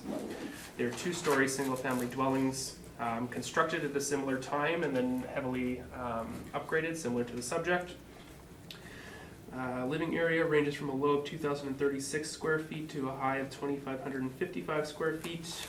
Comparable 2 has a part area basement, while comparables 3 and 4 have full basements. All have some basement finish. Bathrooms, all three have 4 bathrooms. All 3 have central air conditioning. All 3 have a fireplace. Comparable 3 has an attached multi-garage. Comparable 2 has a detached multi-garage and a pool. And comparable 4 has a detached single garage. Lot sizes range from a low of 4,410 square feet to a high of 9,389 square feet. Time adjusted sale prices range from a low of $839,700 to a high of $921,500, or a time adjusted sale price per square foot from $342.07 to $412.43.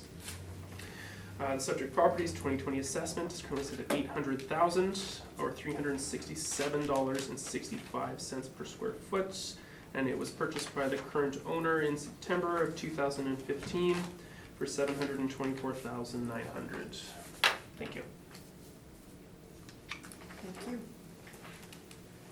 Sir, did you have any questions of the assessor? Yeah, there are a few minor changes. The basement is about a quarter finished. Okay. So it's concrete floor and ancient partitions.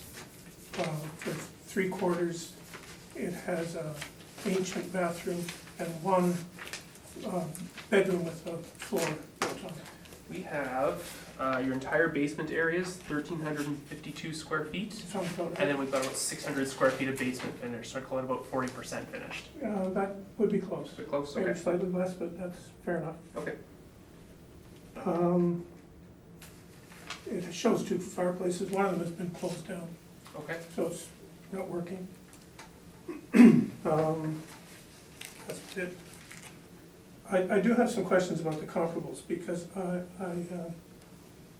this is a kind of an orphan home in an orphan neighborhood. And I don't really think it's that those 166 Waverly Street, 270 Niagara, 158 Cordova, all houses that I know because I used to cut boulevards in the city of Winnipeg, and that was my district. Thanks. Those are lovely, it's a lovely neighborhood, those three comparables. But there's no commercial whatsoever anywhere nearby. Whereas where we are, there's a huge amount of apartments. In my presentation, if you look on the second or third page, you can see what our front view is. We're surrounded by high-rise apartments. So the feeling of the district is entirely different from comps 2, 3, and 4. Demographics entirely different. Anyway, probably discuss that. Okay. That's, Thank you. yeah. Thank you. Ms. Garrett? I'm not ready with anything. I can come back. I'm wavering and looking and Sure, I'll still. come back. Mr. Okay. Carmichael? No questions. Okay, I will jump in. Sorry, Mr. Krupfer, but I too am going to just query you on your comps 2, 3, and 4. Especially 3 and 4 being in North River Heights, which is a very different area. Did you have a chance to inspect the subject property? No, my most recent information would be from the sales listing in 2015. Okay, are you familiar with this area? I live in that area. In Roslyn? Yes. Okay. Oswald. Okay. So you would agree that this is a unique area? I would, and a unique property and a fairly unique house.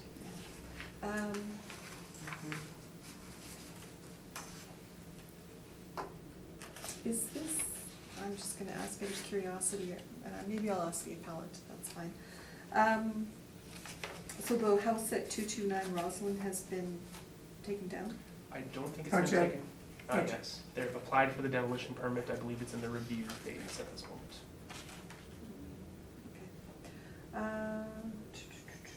What was the previous assessment?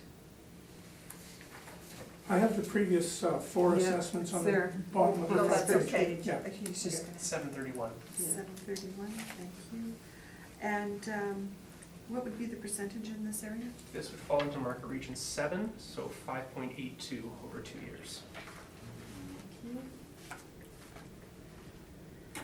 And can you share the MLS listing with us?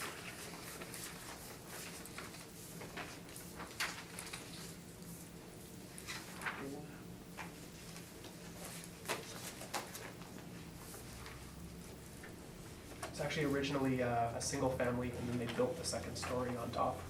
Even more unique. Yeah, Of the subject property? the subject property, yeah. Turned it into a 1.5 story. John Harvard used to live in that house, in our house. Oh, okay. I thought maybe that was a question you were gonna ask. No, I was gonna actually ask about the property next door, but let's save that question. Did you have a question, Ms. Garrity? I don't Okay. yet. I'm still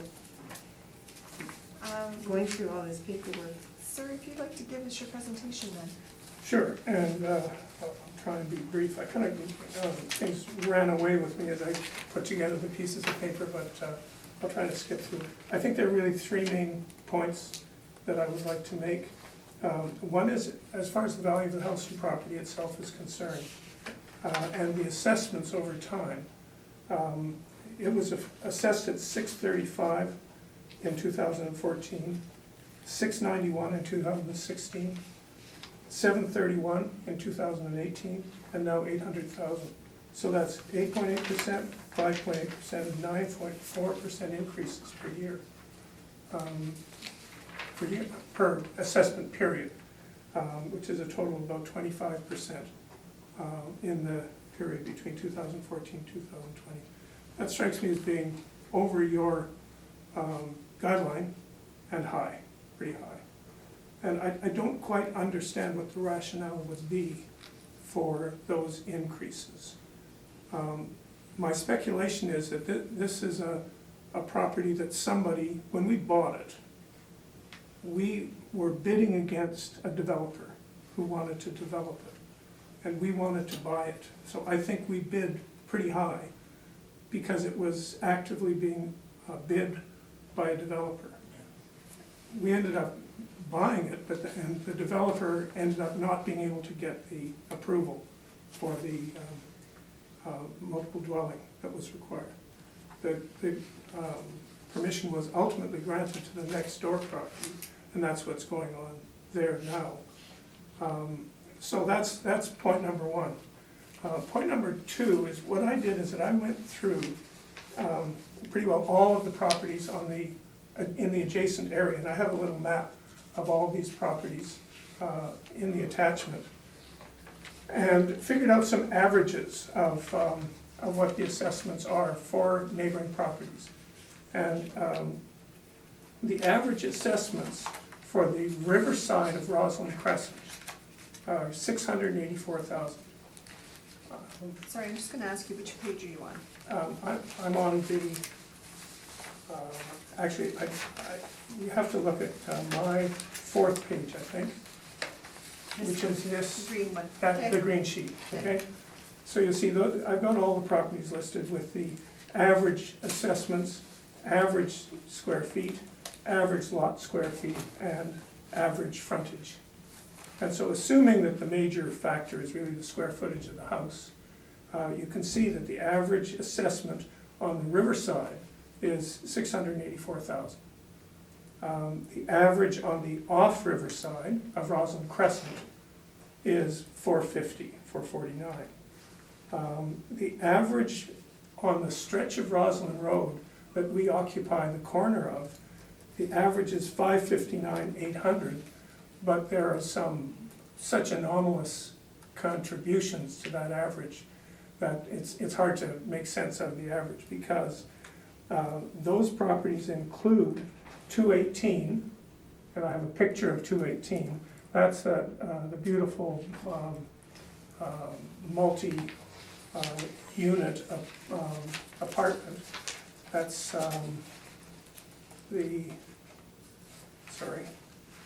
that's this one. That's where the dance venue exists, and several people have apartments in there. So that one is assessed at $869,000. That is like a miracle to me. I would like to put a bid on that property at $869,000, and it's 10,000 square feet for the property alone. For the house alone, and the property is about 20,000 square feet. The other anomalous, let me get back to the averages. North Rosalind Crescent, which is the section of Rosalind Crescent that has its back onto the parking lot of the triple towers of Evergreen 1, 2, and 3. Those have averages of 560, average size 3437.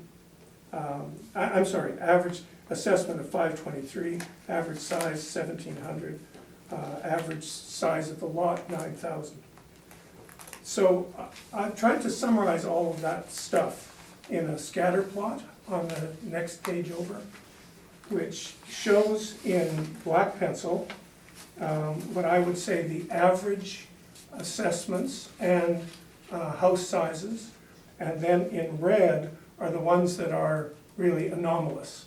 I drew the lines by eye, but having worked with regression plots in my life in the past, that's probably as good a way to show what the normal is versus what abnormal is. And you can see where number 44, number 14, number 275, number 229, and number 218 on Roslyn Road. Those are way out of the sort of typical average assessments for residential houses.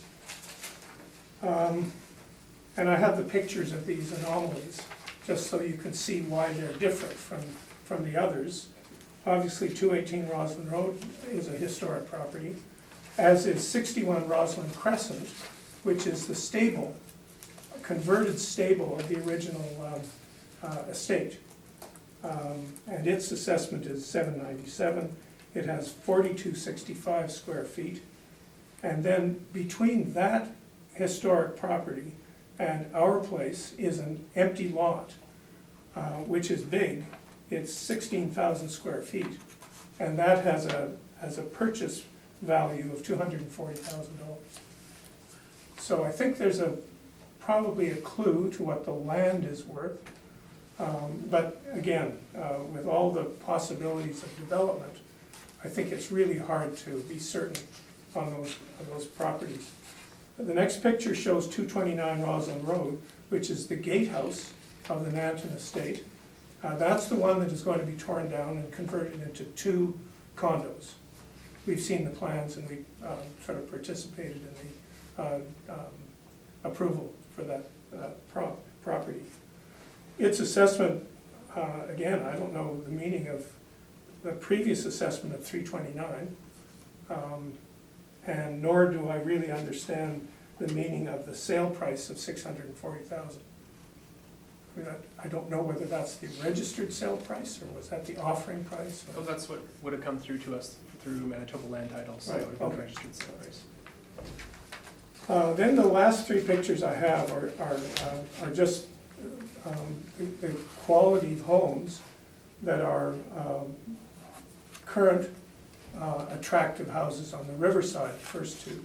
That's 58 Roslyn Crescent with an assessment of 721, 2,081 square feet, and that's a riverfront property.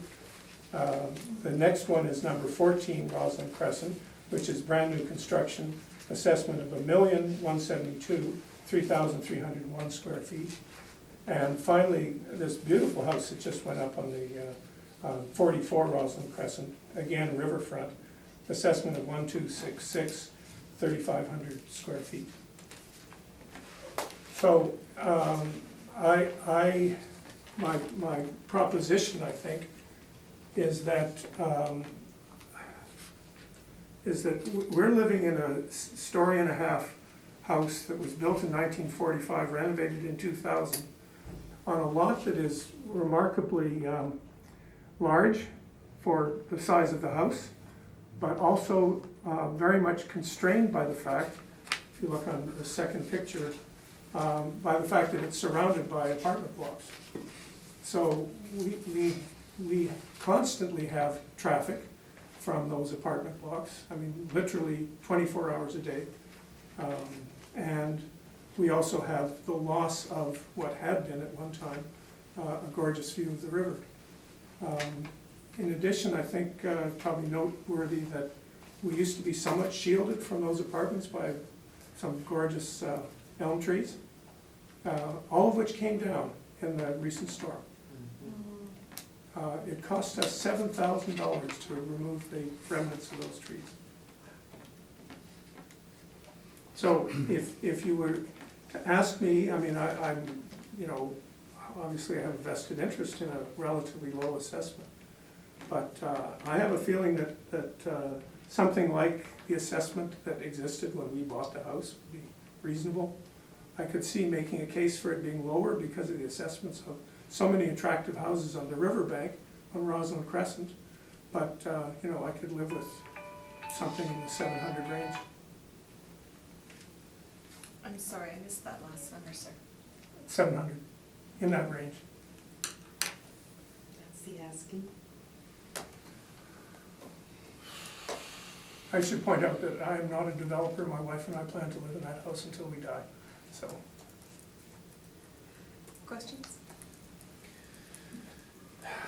You guys gave me a hard time about my Wellington Crescent and my North River Heights comps, but you haven't given me any better sales here to use to go off of. I've just got comparable assessments, so kind of limited in what I can ask you about. Yeah, like the previous person, I'm not familiar with the MLS, so I didn't really touch the sales. I just thought that an average of many assessments would include sales within their values. You have to be cautious taking an average, because as you admit, this is not an average Yeah. property, right? Right, So no, there's- yeah, the average, I mean, of the other places, not the Yeah. bizarre ones. Yeah. Okay, I don't have any questions, that's fine. Thank you. Catherine? No, I don't have any questions. So just to confirm, you're asking for $700,000. Yeah, closer to 700 than 800. Okay, thank you. And that would fit better with the percentage increase that would be an average. So, just to start off, my question was about the Nanton Estate. Yeah, because I'm familiar, I'm just gonna start curious. Why does the stable have heritage, does it have heritage status? You know, I wrote that down, I put quotations on it. I'm not sure whether it is actually heritage. I know that the gatehouse is not, but the gates themselves are, which is confusing. When 227, I think that's right, 227 is the one next door, or 229.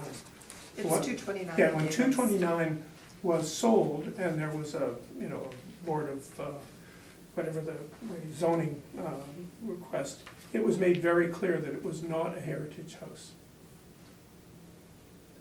The person from Heritage Winnipeg who was there tried to make the case that many of the pieces within the house were heritage because that little gatehouse was originally built as the home of the widow of Sir Augustus Nanton.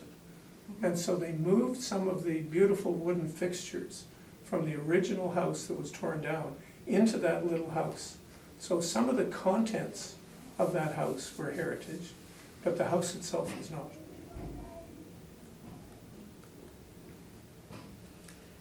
That's a shame. Well, I actually know one of the Nanton ancestors of Sir Augustus, and he was very upset that the house was just going to be torn down. Yes, that makes me very upset. So, Mr. Klaas, sorry, I'm just looking at the MLS listing. The list price on here is $724,900. Yes, that's what we did, that's what we got it for. Okay. But was the list price, sorry, I thought you had said you were against a developer on this property? Yes. We came to understand that that was the price that the developer had offered for that property. I see, okay. And since purchase price in 2015, I think, Yes, have you done anything to the home? we renovated one bathroom. Cosmetic, basically. What did you do to it? Well, I wish I had brought pictures. It was the strangest of bathrooms. Someone must have had some kind of nautical inspiration for the downstairs bathroom. And all the walls were made out of some kind of fake sheet aluminum. So it kind of looked as if you were walking into a narrow head in a sailboat. It was very weird. So we just put in a new counter, new floor, and just put drywall on the walls. Okay. Leave it with us. Okay? Thank you. Thank you. Thank you for coming in. I appreciate your diligence. Okay, but I am gonna ask you one more question. Okay. Sorry. A scatter plot. Yes. It is scatter Was plot. this from your, what you were doing as a professionally? Yes. Yes, that's what I thought, okay. Well, yeah, that's a kind of that makes me sound a little pretentious. No, not at all. I was never a statistician, but it's a way to put data onto a graph which is unadorned. It's just, you just put the data there, and you don't apply any like a logarithmic picture. scale or something like that. Thank you. Okay.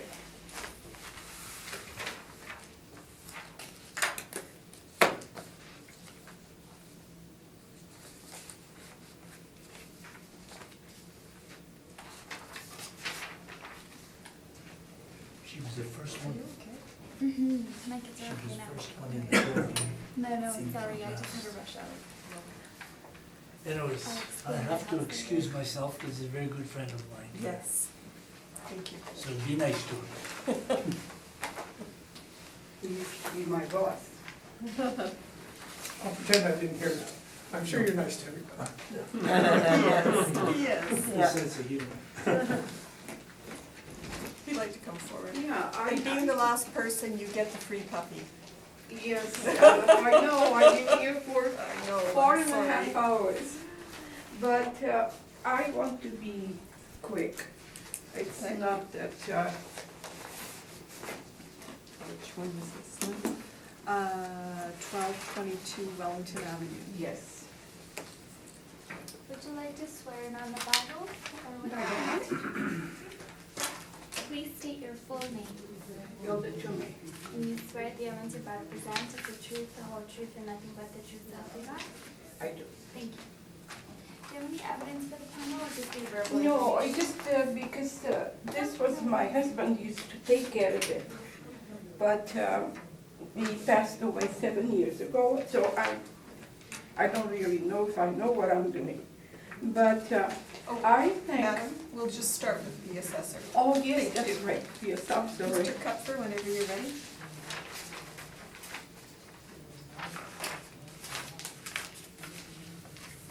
Twelve 22 Wellington Avenue, parcel ID number 130-103-61000. It's in the Sergeant Park neighborhood area.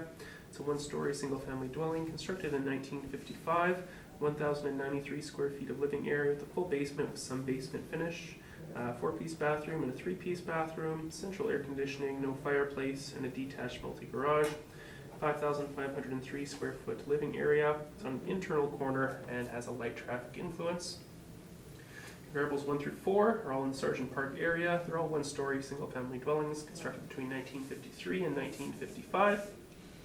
Living area ranges from a low of 766 there on comp 4 to a high of 1,047 square feet on comp 2. All have full basements with some basement finish. All have between 1 and 2 bathrooms.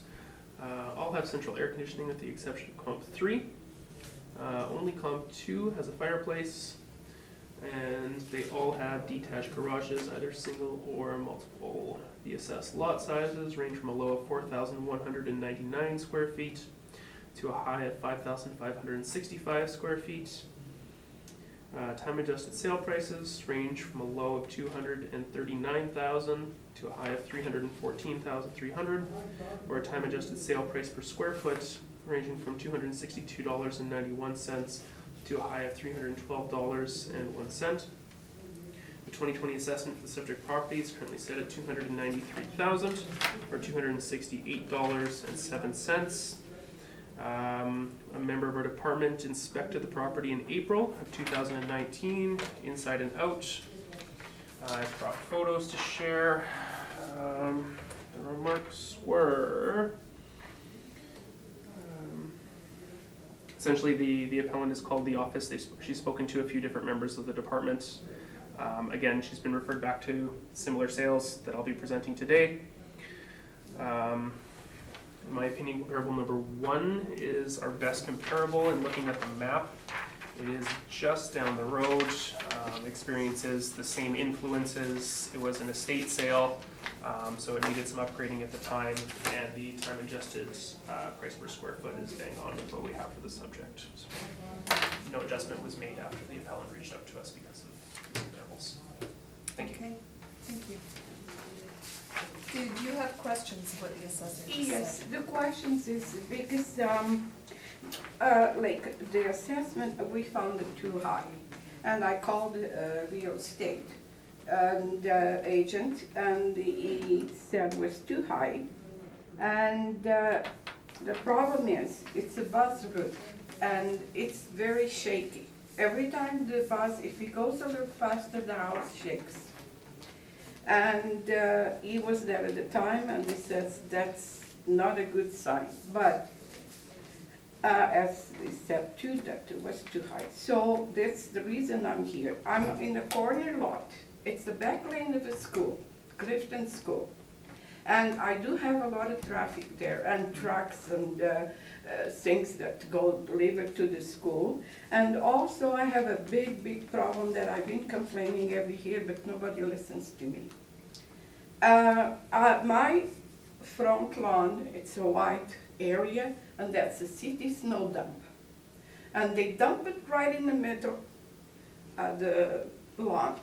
And then they come with that big snow plower and rake everything, and they take the grass, they do a mess. Every year I spend quite a bit of money raking it, fixing it, and I don't think it's right for this. Okay, sorry, this is part of your presentation. Did you have questions on what the assessor has just said about the comparables? The comparables, like that one, the only one I can compare, it's the one that was sold, I think last year, 2018, I believe, for $282. Sorry, is this one of the assessor's comparables? No. What you're just about to talk about? Yeah, that's the one. There are two houses down mine, 282, No. and mine is 293. Okay, so you can bring that up at your presentation, but we're just talking about what the assessor has just stated, that's it. So if you have questions about... No, well, I don't understand here, because in 2016 it says 2 bathrooms. Now it says one bath, one full, one half, one shower. So what is it considered? Is it 2 or it's the rest, everything, well, everything in the house is the same. I just did cosmetic work. These characteristics mean that one bathroom should have the tub shower combo, Yeah, and then the other bathroom will just have a standing shower and no bathtub. Is that correct? Yes, shower, no bathtub. That's what we have, yeah. Yeah, and the sink and the toilet. Yep. Yeah. Yes. So that's what they consider the one? Yes, so the one full bathroom is the one with the tub and the shower combined. Yes. And then the half bathroom with shower is the one that's just toilet, sink, and the standing shower and no bathtub. Okay, because on the 2016, they put two full baths. Yeah, I No, think on the 2018. that was changed, I believe, after the member of our department went out and did the inspection of your house. Oh, The characteristics were okay. updated. Yes. And so I don't know why they raised it up so high. Okay, we'll find that out, we'll ask Okay. questions. Ms. Garrity? I don't have any questions. Do you have the MLS listings on your comps? I do.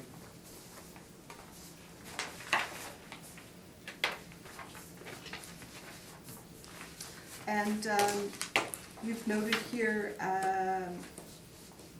internal corner light traffic. Is the internal corner a negative influence? I'm just wondering why it's listed, if it's not. We track some things that don't have an influence one way or the other. I think this is one of those. Okay. I'd have to double check, and in fact, I will make sure I have an answer for you next time. And light traffic? It's got the little part that maybe why. And light traffic would be in like the 5,000 adjustment-ish. And I had MLS listings for the 3 sales, all but Clifton. Or sorry, all but 1321 Valor, 1241 Valor. Oh, I do have Clifton. It's 1221 Wellington. That was the private sale. Right. Okay. I'm sorry, last question. What was the percentage of, in this area? Don't say 3.5. Thank you. Yeah, all part of market region 4. And Okay. just one more thing really quick. The homeowner had mentioned this to us before, and I think she was trying to touch on it then. 1210 Wellington was the neighbor. She's talking about that sold for $282,000. Mhm. It's a post-reference sale. Happened just a few days after the reference period, so it gets kicked out. This house was looked at by a member of the department in comparison after it was brought up with us. And it was determined that the condition of the house was inferior to the subject property. No adjustment was made based off of this. And it sold for how much?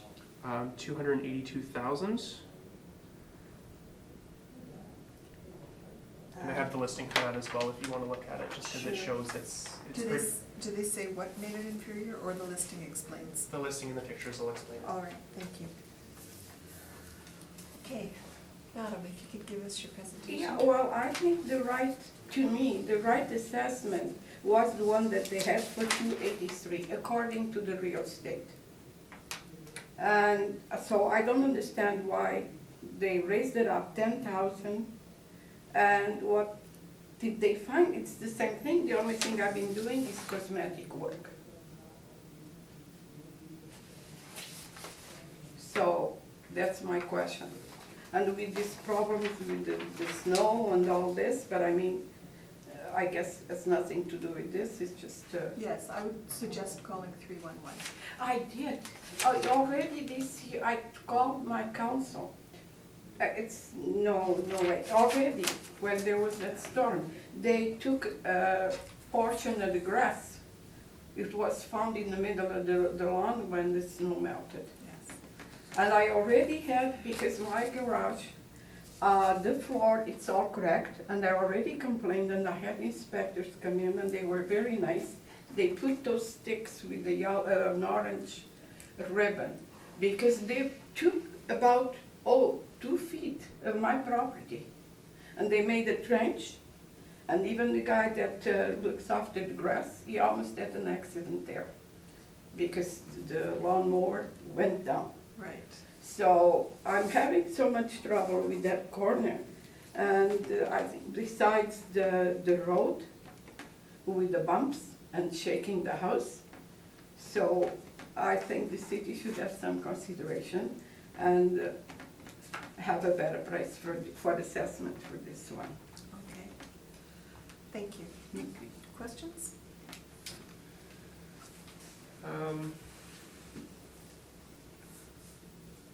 You mentioned your home hasn't undergone any recent renovations. I saw the photos. No, the only thing was we built the bathroom. The basement was finished.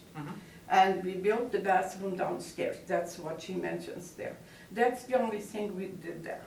Well, of course, we put a new floor, like a laminated floor, but that is cosmetic work, nothing else. Nothing was changed. The new laminate floor, do you remember how much that cost? I can't remember well because, as I said, it was my husband that was taking care of that. Okay. And same with the countertops? Yes, the countertops, but that was, maybe 20 years ago. Okay, other questions? Thank you. Ms. Gary? What was your 2016 assessment? You mentioned it It there. was 283. 280. I thought I had it with me, but I don't. I have the other one for 285 in 2016.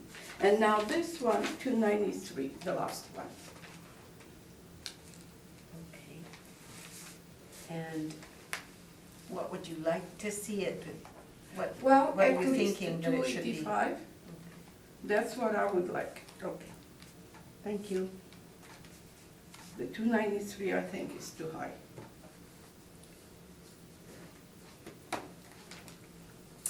And if you don't mind, just to tell me about this problem, is I have to call 311? Or maybe I could, That's just my suggestion. yeah, because I did, but it's not working. Last year, when I came out and I told one of the guys that was my property, his answer was, the city told me I can dump it here, this is city property. And I said to him, it's city property and I'm paying the taxes? So I don't understand what's going on, Yeah. Okay. okay? Leave it with us. Thank you very much. Thank you for your time. waiting for so long. I'm sorry about that.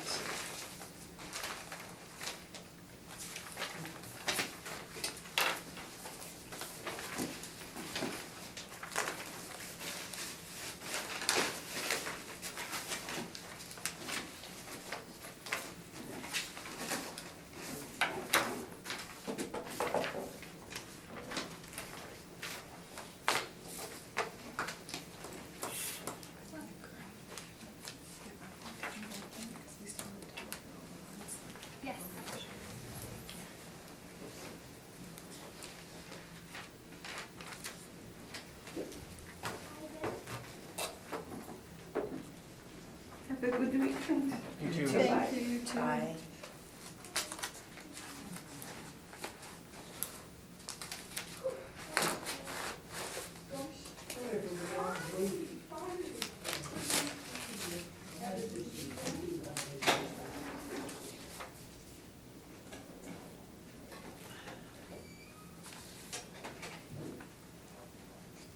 It's just us all, we don't- Sure.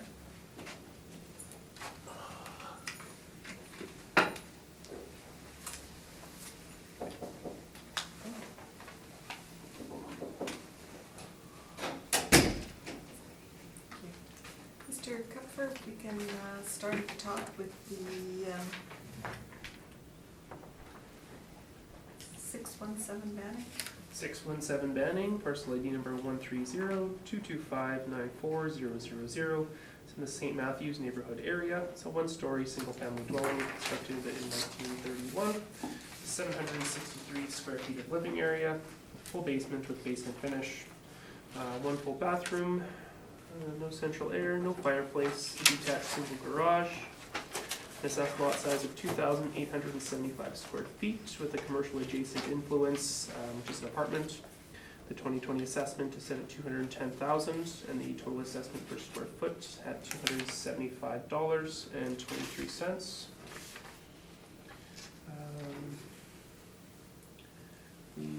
I have not been in contact with the appellant. We were expecting him here today, so we will recommend the value of $210,000. And I thank you, and be it noted that the appellant is not here. Applicant? Appeals. Oh, okay. 161 Lipton. I just have to locate it.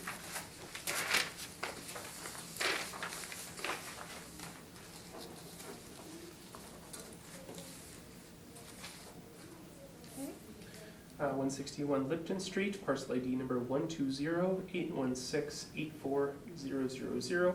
It's in the Wolseley neighborhood area. It's a 2.5-story single-family dwelling constructed in 1913 with an effective age of 1963. 5,096 square feet of living area. It's a converted fire hall, actually right on the good corner. Full basement with no basement finish, 2 full bathrooms, 3 half bathrooms, and 2 showers.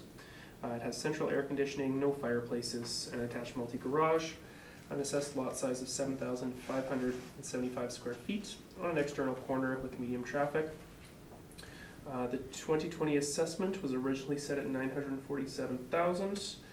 A member of our staff went out and did a full inspection of the property with the owners and amended the value to $625,000 for 2020 based on the home not conforming with the area as well as a renovation that is currently not finished within the home.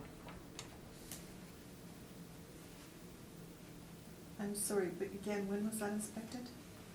January 2019.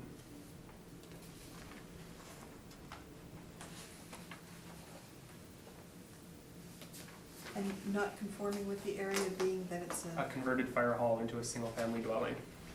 Yeah. Thought they would have gone multi-family with it, but they can. It's still single-family at this point, and they're converting it into just a big house. And they accepted that? They have, yeah. The adjustment's been issued, and at that point, if they want to appeal it, they have the option to appeal that new value, I think, at $625. 107 Ruby. So similar story. Oh, sorry, I'm just taking this out.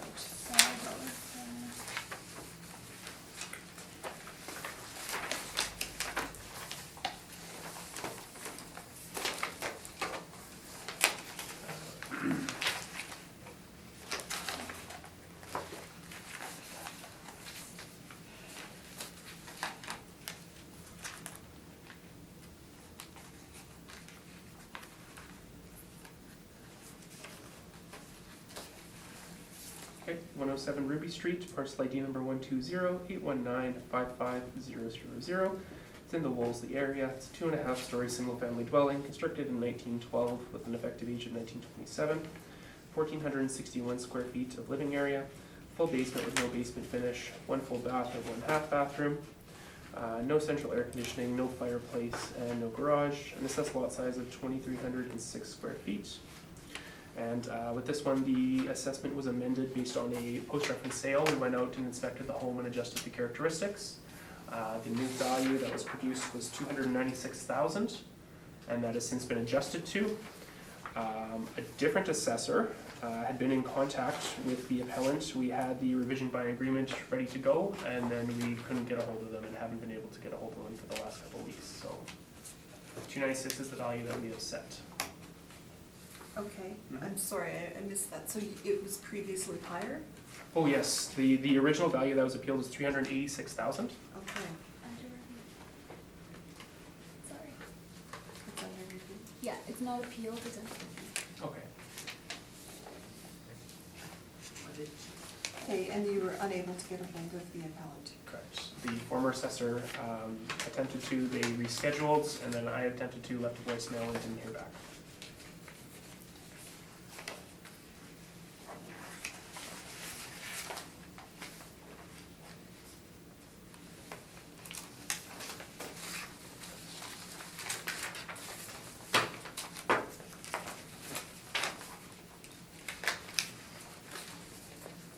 Item number 9, 1508 Pacific Avenue West.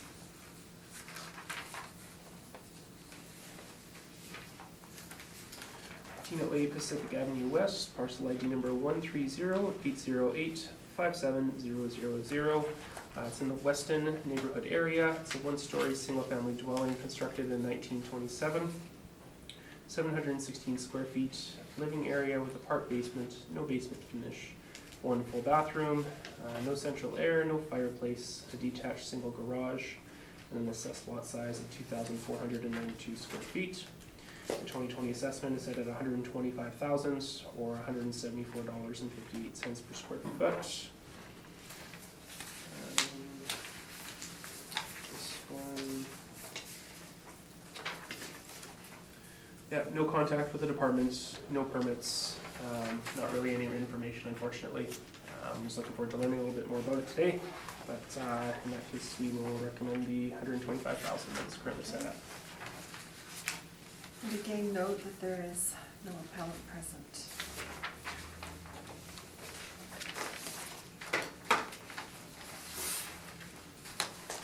And item 12. It's withdrawn. Oh, okay, thank you. Item 13. 690. What happened with 12, sorry, I It didn't was- hear. It was withdrawn. Okay. And, sorry, go ahead. Item 13, 698 Valor Road, parcel ID number 13003482000. It's in the Minto neighborhood area. It is a bi-level, single-family dwelling constructed in 2011. 840 square feet of living area, full basement with basement finish, 2 full bathrooms, central air conditioning, no fireplace, and no garage. It's on a 2,200 square foot lot on a bus route with a medium traffic influence. The 2020 assessment was set at $266,000, for a total assessment per square foot of $316.67. I've been in contact with the appellant. I acknowledged that I thought we were a little bit high, actually, at $266 and $316 per foot. And I will make a recommendation of $250,000 for this property. And that is based on, Primarily comparable one I thought was our strongest for this goal. but you had no contact with the appellant? I did have contact with the Oh, appellant. sorry. He emailed me about 2 days beforehand. He had a whole spreadsheet worked out and everything. He had all of his own adjustments, and we went back and forth for a day or two, and we agreed on $250,000. Okay.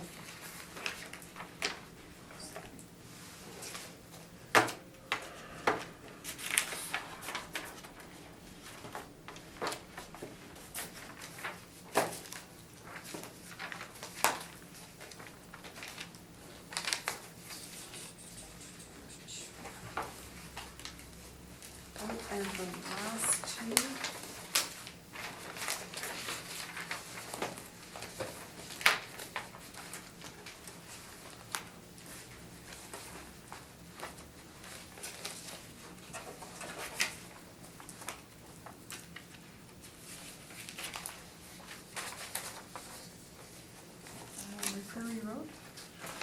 1483 McCreary Road, parcel ID number 1000638800.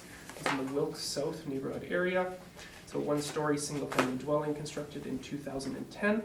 It's a 5,980 square feet of living area with a walkout basement, full basement finish, 2 full bathrooms, 3 half bathrooms with 3 showers. Home has central air conditioning, 1 fireplace, and an attached multi-garage. It's on an approximate 5-acre lot with no sewer, no water, and a park influence.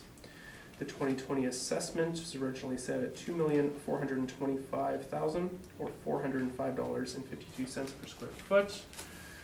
After having spoken with the appellant, the department is going to recommend $372.64, which should be $2.228,387,000.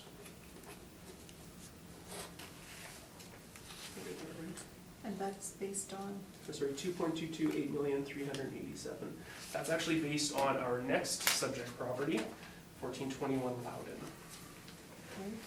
Sorry, and I understand the agent was here for this property? Yes, the agent was here earlier. He's representing both the property on McCreary and the property on Loudon. Sorry. Do we have a letter on file? Yeah, that's who the applicant is. Monopoly Realty is the applicant. Okay, so, all right. So we had actually agreed that the assessment per square foot for 1421 Loudon was a fair value, that $372.64, and to apply that to both of these properties. So 1421 Loudon, we're confirming, or I'm recommending at $2,032,000, and I'm recommending that we apply that same dollar per square foot to the other property on McCreary, which works out to $2.228 million.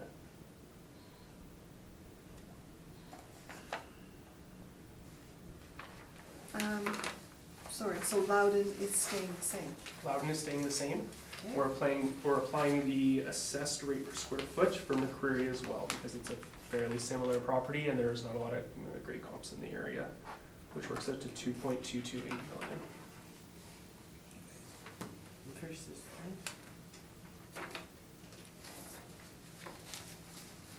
Okay.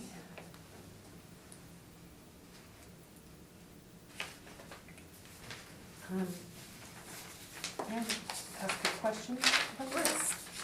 Just that I don't, I'm seeing this little wee sale price versus the 2 millions. We've got a sale price of 425,000. Land sale. That was land That was sale land sale only? before the house was Okay, built. okay, thank you.